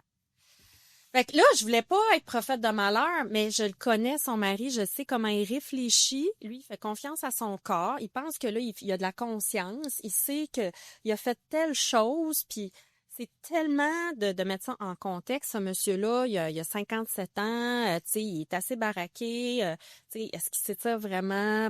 Pense pas, mais lui, il est convaincu que, tu sais, puis là, il est probablement allé pelleter, puis elle dit, moi, je pense qu'il a oublié son mal de dos de l'année passée. Je dis, oui, là, il était attentionné sur sa fasciite plantaire, tu sais, fait que là, d'après moi, il a oublié ça. Puis là, ben, la personne, elle s'est fait mal au dos, je risque de l'avoir bientôt, mais c'est ça, tu sais, il faut se rassurer, puis se rassurer en disant, au quotidien, je fais le mieux de ce que je peux faire. Souvent, les ostéos, tout ça, les professionnels de la santé, physio, chiro, tout ça, ils ont quand même des bonnes notions pour aider les gens, tu sais, à dédramatiser, à traiter, puis à donner potentiellement des exercices, puis à faire c'est pas des vrais diagnostics, un seul diagnostic, c'est le médecin qui va le faire. Puis des fois, on ne le sait pas non plus. Tu as quand même des professionnels de la santé qui vont faire des tests mécaniques, qui vont penser, vont mettre des hypothèses. Moi, j'ai eu plein de cas médicaux non diagnostiqués dans mon bureau. J'ai renvoyé, j'ai fait faire une imagerie. Tu sais, il y avait une tumeur. Tu sais, il y avait une déchirure. Tu sais... Tu sais, des affaires pas trop importantes. Non, c'est ça. C'est ça. Il y a beaucoup d'affaires qui passent tout droit, tu sais. Donc, c'est pas pour alerter. Au contraire, il y a des gens, c'est ça, tu sais, que... Mettons, là, tu fais du pilates. C'est comme là, moi, je fais attention aussi. Je suis sur les réseaux sociaux, je donne un exercice. Là, je suis comme, souvent, je mets 15 minutes de préparation parce que si je fais faire l'extension thoracique, mettons à toi, tu sais, puis là, tu m'écris, mais là, ça me fait mal dans le cou quand je l'ai fait. C'est quoi la douleur qui est acceptable? C'est quoi la douleur que j'ai fait moins bien le mouvement? Ou, tu sais, mettons, toi, tu sais, t'avais une situation X, Y, Z qui fait que tu ne sentais pas complètement super bien ton positionnement d'épaule parce que tu étais dans ta tête, parce que tu étais stressé, parce que c'est momentané, il y a un moment où ton corps s'est pas bien organisé. Ben, c'est ça. C'est ça, comme je dis, le cœur de mon travail, c'est vraiment d'amener les gens, un peu les poupées russes, d'aller vraiment au plus profond possible. Parce que quand tu es hyper conscient, tout peut générer de la douleur. Puis ton corps peut se souvenir que l'année passée, mon monsieur aurait pu avoir mal au dos juste par écho, par souvenir de l'année passée, qu'il y a de la neige égale mal de dos. C'est complexe. Là. Il y a beaucoup de triggers. Fait que, si la personne, c'est pas parce qu'elle a fait quelque chose, la personne qui est sortie de son auto, qui s'est bloqué le dos, c'est pas d'être sortie de son auto, de se bloquer le dos. Moi, j'ai des gens qui se font des entorses en étant debout. Ils existent dans l'espace, puis ils se font des entorses. OK, mais That could be me. Oui. c'est ça que ça me faisait penser, tu sais, mais c'est quoi qui est derrière ça? C'est de l'accumulation, tu sais. C'est pour ça que je dis, ne prenez pas de chance parce que le chemin pour se rendre là, il est complexe. Qu'est-ce qui se passe dans ton cerveau et tout? Va te faire assurer, va aux 3-4 mois, te faire aligner chez ton thérapeute. Puis moi, je préfère quelqu'un qui est holistique, c'est-à-dire qu'il va travailler tout le corps, plus que juste un épaule ou juste, tu sais, qui on appelle, tu sais, justement, je me fais mal à l'épaule, vers qui je vais aller. Tous les thérapeutes peuvent être bons. Je te dirais que j'ai une tendance à aller vers quelqu'un qui va quand même traiter en globalité parce qu'une épaule, tu sais, elle vit pas toute seule. L'épaule est attachée à ton corps, tu sais. Il y a le bassin, ça peut venir même d'une cheville, tout ça, tu sais, c'est... Et puis comme on voit le psychologique est quand même très fort là-dedans aussi. On en parle plus. Ouais. On en parle plus. Ça, je trouve ça important aussi parce que, tu sais, encore une fois, tantôt, Just moi, on en parlait, il y a quelqu'un qui m'a écrit dans mon Q&A cette semaine comme je ne sais plus exactement comment c'était formulé, mais quelque chose comme quelle méthode douce que je pourrais faire pour augmenter ma testostérone naturellement. Est-ce que je pourrais prendre genre un supplément Plus de de zinc? zinc. Je suis comme, OK, de un, comment tu sais que t'as une testostérone basse? T'as-tu été diagnostiqué d'avoir une testostérone basse? De deux, si oui, t'as besoin d'un suivi avec un endocrinologue, là. C'est pas ton petit supplément de zinc qui va changer quoi que ce soit, mais c'est ça, c'est que j'ai l'impression que les gens perçoivent des symptômes, associent ça à un potentiel autodiagnostic, puis après ça, ils veulent eux-mêmes le gérer. Tandis que, comme tu dis, tu sais, Internet, c'est cool, ChatGPT, c'est cool parce que ça peut te donner bien de l'information. Le problème, c'est que ça peut avoir trop d'informations. Puis à quel point est-ce que c'est ciblé à ton besoin à toi, c'est difficile à dire. Fait que c'est pour ça que, comme tu dis, je pense que si vous avez des symptômes de douleur, blessure, quoi que ce soit, potentiel testostérone basse, allez consulter un ou une professionnelle qui va être capable de vous donner un actual soit diagnostic si c'est un ou une médecin ou mais justement tu sais d'avoir un traitement qui va vraiment être adapté et non juste mais ChatGPT m'a dit que tu sais. C'est ça, puis tu sais, là, ça me fait penser, moi, je suis naturopathe. Tu peux t'empirer avec du SRE, hein? Ben, surtout quand tu commences à prendre des suppléments qui sont pas pour toi, là, ça, encore plus. Moi, je travaille toujours en équipe aussi, je suis naturopathe, tu sais, comme, moi, demain, je vais faire mon bilan avec elle, on va regarder tout ça. Donc, tu sais, moi, c'est ce que j'aurais dit, tu sais, va voir un spécialiste, un endocrinien, mais c'est dur d'avoir un rendez-vous, mais tu peux aussi aller, tu sais, en naturo, des fois, ils peuvent aussi suggérer certaines choses, puis de mieux cibler. Des fois, ça prend juste... Ah, j'avais pas pensé à ça. Tu sais, c'est vrai, je suis bien stressée. Ça joue peut-être sur sa test, je sais pas. Tu sais, pourquoi qu'il identifie ça aussi? Pourquoi, selon lui, c'est ça? Comment il est allé chercher ce diagnostic-là? Donc, moi, je ramène tout le temps, c'est le médecin qui a le droit de faire un vrai diagnostic. Nous, on est tous comme, on fait des hypothèses. Puis, une santé globale, moi, je pense qu'il faut s'occuper de tout ce qui est systémique. Parce que l'inflammation aussi, des fois, moi, j'ai une cliente là, avec qui j'ai fait du coaching, qui est massothérapeute. Elle a des grosses douleurs au pouce. Elle s'est mise sur le jeûne. Elle a fait des... Tu sais, moi, j'ai travaillé sa posture. Ça l'a beaucoup aidé. Mais là, elle dit, ah, là, je sais que c'est de l'inflammation. Fait que là, elle va se faire des jeûnes, des cures de jus. Pour elle, ça fonctionne bien. Oh well, tu sais. Je veux dire, c'est trouver aussi ce qui te va bien. Puis, trouver quelqu'un qui t'entend, qui t'écoute, qui te reçoit. Parce que, pour vrai, sur Internet, c'est comme tu dis, c'est un bassin d'informations possible. Tu peux vraiment faire des erreurs. Surtout quand tu connais pas ça. C'est là que j'ai l'impression que le problème est là, parce que oui, on a accès à beaucoup d'informations, ce qui est super cool. Le problème, c'est que quand tu connais pas ça, toute l'information a l'air bonne. Puis t'as de la misère à discerner laquelle qui est valide, laquelle qui l'est pas. Il a l'air intelligent, je vais l'écouter. C'est ça. Il est pas devant toi, tu sais, t'as pas évalué. Ben non. Oui, puis le fait aussi que il y a des solutions qui vont effleurer la surface du problème. Tu sais, on va reprendre ton exemple de testostérone, là. Mais si les symptômes que tu ressens, c'est une baisse de libido, tu as moins d'énergie, tu pousses moins au gym, puis ces symptômes-là te font dire, parce que tu as regardé sur Internet, puis ça dit probablement que ta testostérone est basse, voici du train. Voici du train. Tu sais, la solution douce, mais puis c'est ça que ça dit, probablement que ça peut être, tu sais, si médicalement tu fais des tests, puis médicalement ta testostérone ça apparaît relativement correct. Il y a l'option on avait parlé avec Dr Landry, mais peut-être que toi, les niveaux qui sont considérés comme étant dans la norme, ton corps réagit pas bien à ça, que ce soit ton estrogène, progestérone, testostérone, etc. Ça peut être ça. Ça peut aussi être le fait que tu vis du stress dans ta vie présentement et ça peut affecter comment tu te sens, que ce soit au niveau de ta libido, au niveau de ton énergie, de comment tu es capable de pousser au gym, t'es pas capable de prendre de masse, t'es plus inflammé, etc. Mais si la raison c'est que tu as plus de stress, est-ce que le zinc peut t'aider? Peut-être qu'il peut t'aider un peu, mais là, c'est d'aller trouver pourquoi est-ce que tu es stressé en ce moment? C'est quoi qui te pèse au point où tu te dis, ça affecte ma testostérone, ça affecte mon énergie, ça affecte toutes les sphères de ma vie. Fait que peut-être que tu vas trouver une méthode douce ou un supplément ou même des stéroïdes anabolisants qui vont mettre un plaster sur ton bobo, mais si tu t'adresses pas, encore une fois, de façon holistique, que tu t'adresses pas le mode de vie, le stress, tout ce qui te pèse en ce moment, ça vaut pour, là on parle de testostérone, mais je pense pour les douleurs aussi, pour peu importe ce que tu ressens, si tu t'adresses pas la cause profonde de pourquoi est-ce que c'est là, ben il y a des chances que ça revienne relativement souvent puis que tu puisses jamais t'en débarrasser, là. Effectivement. Puis c'est sûr que des fois, la cause, tu sais, on n'a pas toujours les pistes, là, tu sais, pour aller vers ça, parce que ça peut venir vraiment de loin, ça peut... moi, quand j'ai fait de la somato, on est parti aussi dans du transgénérationnel. Je veux dire, on peut partir loin. Là, des fois, c'est... Je pense à une cliente. Ouais, c'est un peu dur là, à partager, là, mais c'est ça. Je pense à une cliente qui a des choses qu'elle porte en elle, carrément. Ça vient de sa mère, ça vient pas de elle. C'est des traumas qui ont comme été transmis. L'épigénétique. C'est l'adaptation du gène et non la transformation, c'est ça. Exactement. Donc, tu sais, on peut aller vraiment loin, tu sais, pour avoir des pistes de réflexion, mais moi, je pense que... les étages métamériques? Ouais. Je trouve ça tellement intéressant comme contexte. Mon ostéo m'avait parlé de ça, parce que, quand anecdote, là, mais chaque fois que je vais le voir pour mes genoux, il est genre, comment va ta digestion? Je suis comme, c'est de la merde, pourquoi? Il est comme, voilà. Puis, cherche-moi pourquoi, mais mes genoux puis ma digestion. Puis il m'a expliqué c'est à cause des étages métamériques. Je sais pas si tu connais assez ça pour en parler un peu, là. Moi, je connais mes genoux, ma digestion. Si c'est de ça qu'il parle, là, tu sais, ben, un étage métamérique, tu sais, dans le fond, à chaque niveau de vertèbre, tu as des nerfs, des vaisseaux sanguins qui partent de là, puis qui vont gouverner, dans le fond, les fonctions de telle ou telle partie de ton corps. Donc, c'est sûr que quand tu vois, mettons, une vertèbre ou, tu sais, il y a une rotation au niveau, je sais pas moi, T5, T6, T9, dans ce coin-là, là, tu vas partir vraiment sur les organes comme le foie, la vésicule biliaire, l'estomac, la rate, tout ça. Tu sais, tu vas aller voir qu'est-ce qui se passe là. Puis là, ben, dépendamment des écoles de pensée, là, tu peux avoir une association aussi un petit peu plus psychocorporelle. Donc, tout dépend, là, tu sais, Mais oui, tu as des...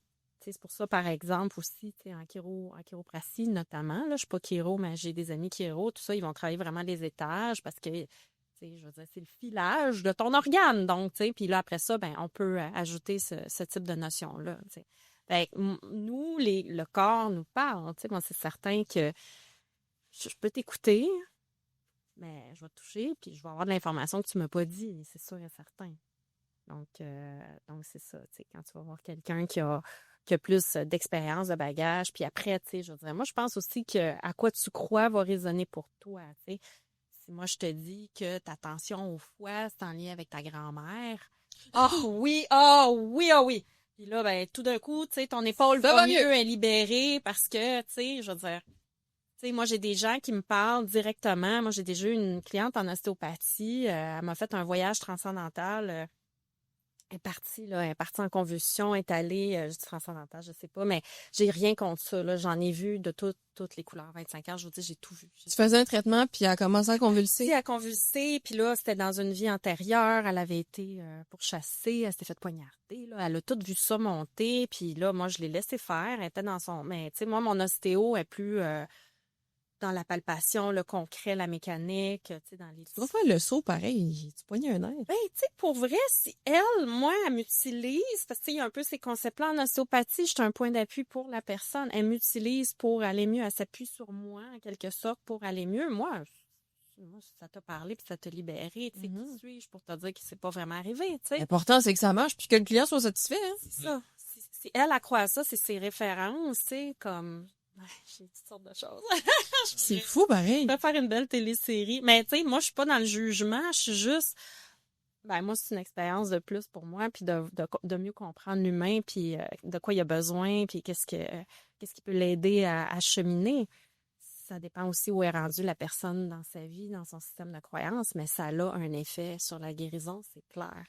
Je me souviens quand on avait reçu physiothérapeute Alexis Goujon, c'est une affaire qui nous parlait où est-ce qu'il avait fait des études, puis une des affaires qui étaient les plus fortement corrélées à...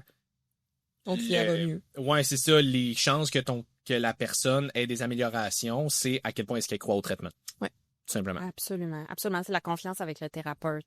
Jour 1, quand j'ai étudié en massothérapie, il nous disait c'est pas vos techniques, c'est la relation avec le client. Donc, c'est d'établir un climat de confiance. Puis, je veux dire, moi, ça arrive que ça clique pas. J'ai des gens qui arrivent dans mon bureau, puis je le sais qu'ils ont une fermeture. Ce qui m'a fait très beaucoup quand je commençais en ostéopathie. Moi, tu sais, on a le cerveau comme ça, tu sais, on commence, puis là, on est prêt, on a toutes nos techniques, là, on est prêt à attaquer, tu sais, puis là, c'est comme, le client arrive dans mon bureau, je viens de voir parce que mon ostéopathe, il est plein pour 3 mois, donc je viens de voir parce que je peux pas le voir. OK. Ça, tu l'as pas attendre 3 mois. Ouais, c'est ça. Comme, là, puis là, moi, ça me mettait de la pression. Comme mon bouche-trou. Tu sais, t'es mon bouche-trou, je reviendrai pas te voir. Ça me turn off un peu, je dois l'admettre, tu sais, comme ostéo. Puis après, tu sais, bon, avec le temps, j'ai appris à me détacher de ça puis dire, ben, je vais faire de mon mieux aujourd'hui pour cette personne-là. Puis je vais essayer d'y apporter quelque chose qu'elle a peut-être pas vu avec l'autre personne. Moi, j'ai un grand respect aussi pour la clientèle des autres. Moi, je travaille dans une clinique où on est plusieurs thérapeutes. Moi, j'aime voyager. Je souhaite à mes clients, soyez à l'aise. Si vous aimez pas mon style, vous pouvez aller voir quelqu'un d'autre, tu sais. Puis moi, je trouve que c'est important que le client ait de l'espace aussi pour aller voir la personne qu'il veut, avec qui ça clique. C'est 2 humains qui se rencontrent, pareil, tu sais, je veux dire, faut pas cliquer avec tout le monde. Donc, voilà. Fait que si la personne a comme, tu sais, si moi, mettons, c'est ça, elle a une théorie dans sa tête que c'est la colère, puis que là, moi, je passe sur une analyse très biomécanique de son épaule ou de sa posture, puis qu'elle est comme de même, puis que ça ne dit rien, il n'y a rien qui va se passer. Ah ouais. Même si je sais que j'ai raison, même si je sais que je peux faire quelque chose, il faut que je parle avec ses mots à elle. 100%. C'est fou à quel point tout est interrelié dans le corps. C'est vraiment incroyable. Plus qu'on pense. Puis ne serait-ce que quand on parlait de la douleur, tu sais, à quel point c'est subjectif. C'est drôle, j'avais vu une vidéo, c'était une clinique de physiothérapie qui faisait de la promotion. Puis là, justement, la question, c'était quand tu demandes à ton client, tu sais, ça fait mal, combien sur 10? Ouais. Puis là, le client, il est là, puis commence à sauter, mettre du poids dessus, le bouger, puis comme, 9 sur 10. Là, t'es comme... OK, tu sais, il me semble qu'à 9 sur 10, t'as pas besoin de le valider, mais c'est drôle à quel point ça peut être subjectif quand même. Tout à fait. Pour la personne elle-même aussi, Oui. tu sais, parce que même, tu sais, ça arrive que des fois, j'ai des gens qui viennent me voir pour une douleur, ils ont pris rendez-vous il y a quelques jours, puis là, ils sont comme, mais ça va vraiment mieux aujourd'hui, tu sais.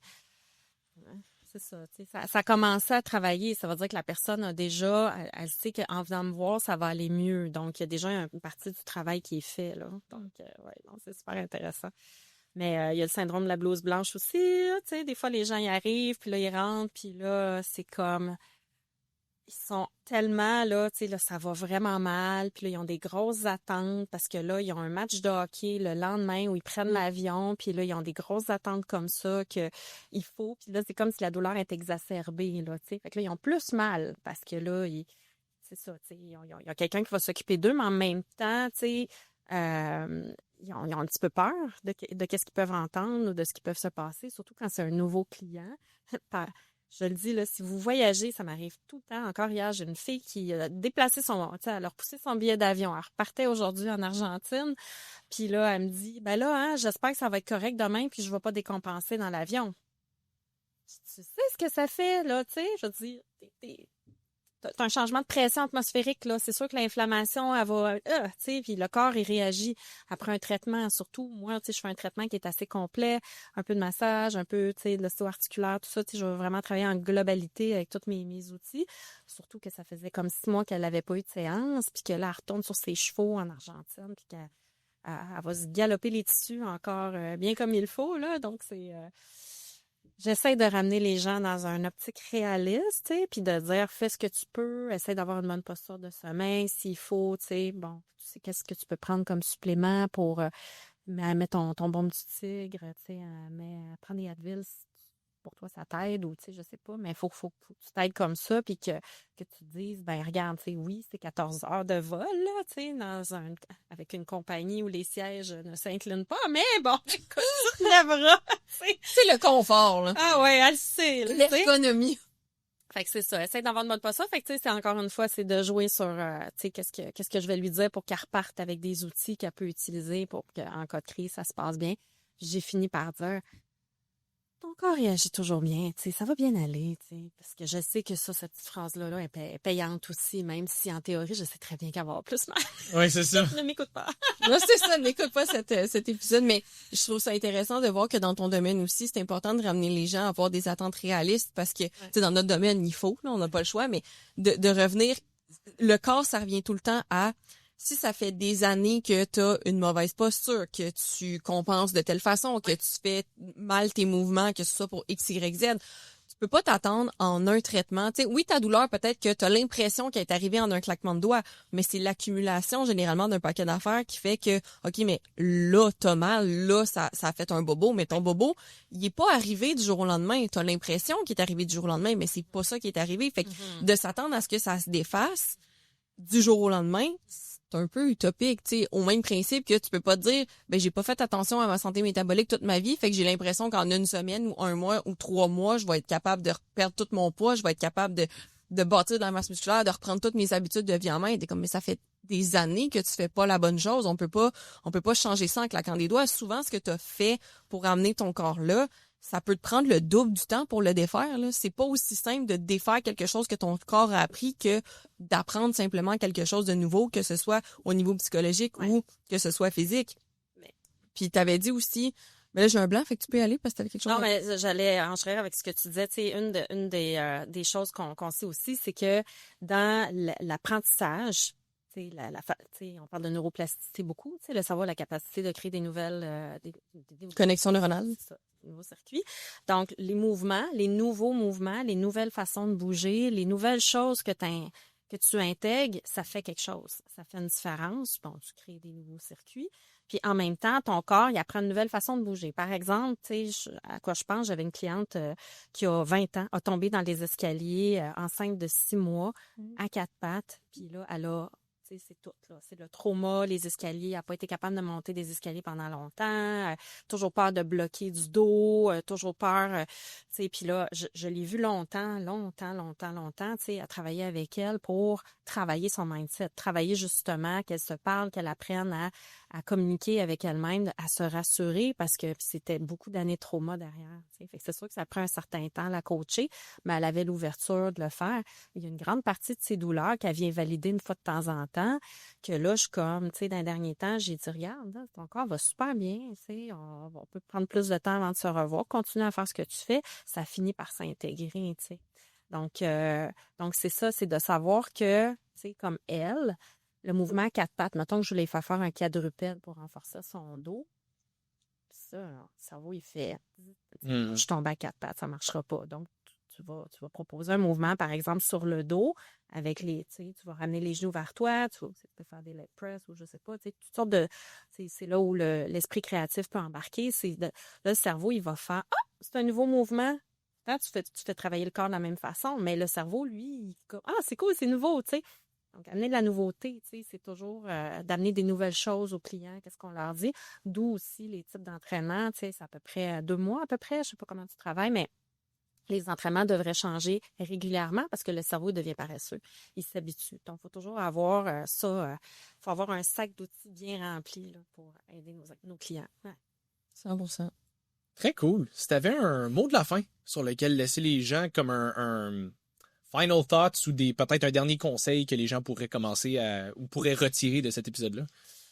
Ben, c'est certain que j'ai envie de parler un peu de mon approche, peut-être. Est-ce que je peux parler d'un événement que je fais la semaine prochaine? Parce que les gens, s'ils veulent découvrir un peu comment je travaille, je fais immersion la semaine prochaine, $50. C'est 3 midis, c'est 3 lives, 1 heure chaque, où on va faire une classe de somatique, justement, sur le haut du corps, tête, épaules, cou, pour que les gens viennent ressentir vraiment qu'est-ce qui se passe à l'intérieur de eux, puis travailler sur cette posture-là, mais à partir d'un monde intérieur et non, je me place le cou de telle façon. Ils vont aussi pouvoir faire une classe de pilates avec moi, comment je travaille le corps, justement, venir travailler les tissus d'une façon plus globale, pas juste du pilates classique. Puis, j'aide aussi les gens avec toutes sortes d'astuces pour prévenir justement la douleur, qu'est-ce qu'on fait avec ça, comment la prévenir, revenir en bonne forme. Donc, c'est vraiment le thème de immersion. Donc, si les gens veulent venir explorer ça. Donc, c'est certain que je prêche pour ma paroisse dans le sens où aller chercher des soins au moins 3-4 fois par année. Tu sais, dans tout ce qu'on a dit, ça peut être mélangeant pour les gens. Qu'est-ce que je fais là, tu sais, concrètement? Donc, tu sais, oui, en ostéopathie, on est des thérapeutes, on travaille en globalité, mais aller vers quelqu'un qui vous inspire, puis ayez peut-être, tu sais, des thérapeutes variés aussi. Tu sais. Moi, je dis tout le temps, je suis pas quelqu'un de jalouse. Tu sais, aller chercher peut-être un autre ostéopathe qui aurait une autre façon de travailler, puis ça va se compléter. Si les gens ont des bobos, aller chercher 3 opinions, tu sais, même, c'est plate, là, mais des fois en médecine classique, ils vont passer à côté d'une radio, ou, tu sais, on n'a pas le luxe d'avoir 3 médecins, mais des fois 3 avis.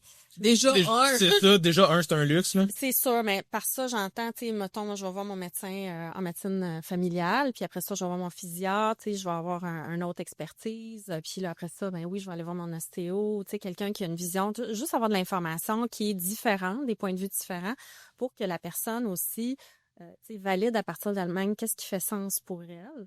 Puis, quand les 3 thérapeutes disent la même affaire, tu te dis, ben, c'est peut-être ça qu'il faut que je fasse. T'sais. Donc, allez chercher des soins avec votre ostéopathe ou votre acupuncteur. Mais sachez que des fois, moi, je travaille beaucoup avec l'acupuncture, ça complète bien en ostéo, par exemple.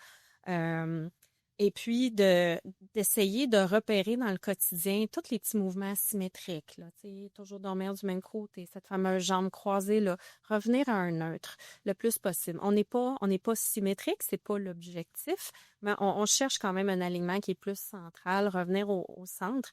L'activité, on peut pas passer à côté, puis varier. C'est comme manger. Je mange pas du poisson blanc et des asperges matin, midi et soir à tous les jours. Je varie mon menu, varier ce que vous faites aussi pour votre corps, d'aller chercher différents types d'entraînement, différentes qualités, tu sais, comme si tu fais beaucoup de jogging, peut-être faire un peu de yoga en parallèle. Tu sais, la danse, les arts martiaux, c'est des exercices assez complets aussi. Tu vas pouvoir venir chercher tout ce qui est dans ton corps, là, tous les différents tissus, ce dont ils ont besoin. Varier les postures de travail, varier les chaises de travail, travailler debout, travailler assis. C'est pas croiser la jambe, c'est peut-être d'alterner, revenir au neutre. Et de travailler aussi sur, moi, je fais beaucoup le scan corporel.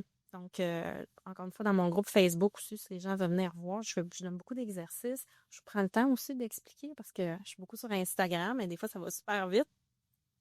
Le scan corporel, juste fermer les yeux puis venir voir qu'est-ce qui se passe dans notre corps.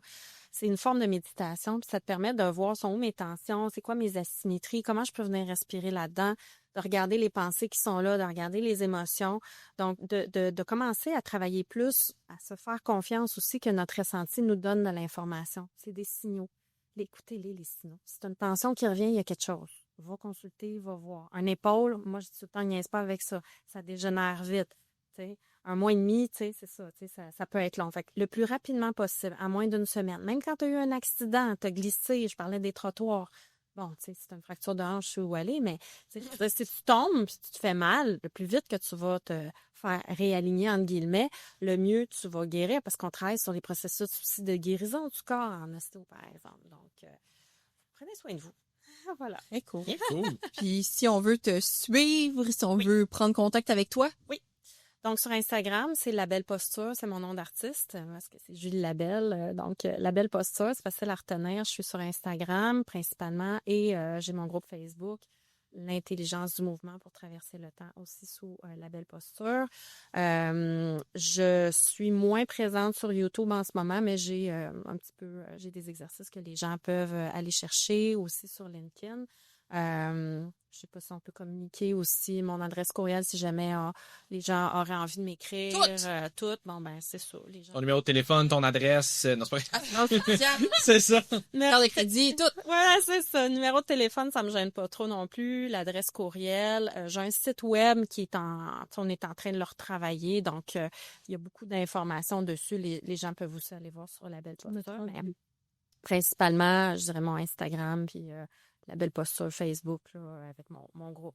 De toute façon, je suis pas mal sûr que les gens, s'ils t'écrivent sur Instagram, ils peuvent prendre contact, rendez-vous avec toi. Ça va être le meilleur chemin. Écrivez-moi sur Instagram, puis je vous guiderai vers mon groupe là, Facebook. Là. Parfait. Ouais. Très cool. Ouais. Hey, merci beaucoup de te déplacer aujourd'hui. Ouais. Super le fun. Oui, merci à vous. Ça m'a fait plaisir de vous rencontrer. C'était le fun. C'est fort intéressant. Oui, merci. Yes!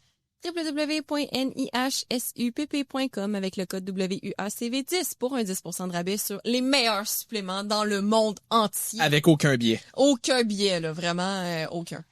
Fait que voilà, j'espère que vous avez apprécié. J'espère que vous avez appris quelque chose. Je pense que, comme on dit... Nous, on a appris plein de choses. Nous autres, on a appris plein de choses. Puis encore une fois, j'aime beaucoup le côté... Tu sais, la douleur, c'est très multifactoriel. C'est pas juste une blessure, ça peut Il est impliquer... très subjectif. Très subjectif. Puis, tu sais, le gros takeaway, je pense que tout le monde devrait avoir avec ça, c'est si vous avez quelque chose, dépendez pas de ChatGPT, allez consulter quelqu'un qui connaît ça pour avoir un diagnostic ou du moins une approche qui va être vraiment individualisée avec vous et non juste je m'auto-diagnostique, fait que je vais moi-même me gérer. Là. Fait que j'espère que vous avez apprécié. On se voit pour un autre épisode de Woke Up et Chose Violence la semaine prochaine. Bye tout le monde! Salut tout le monde!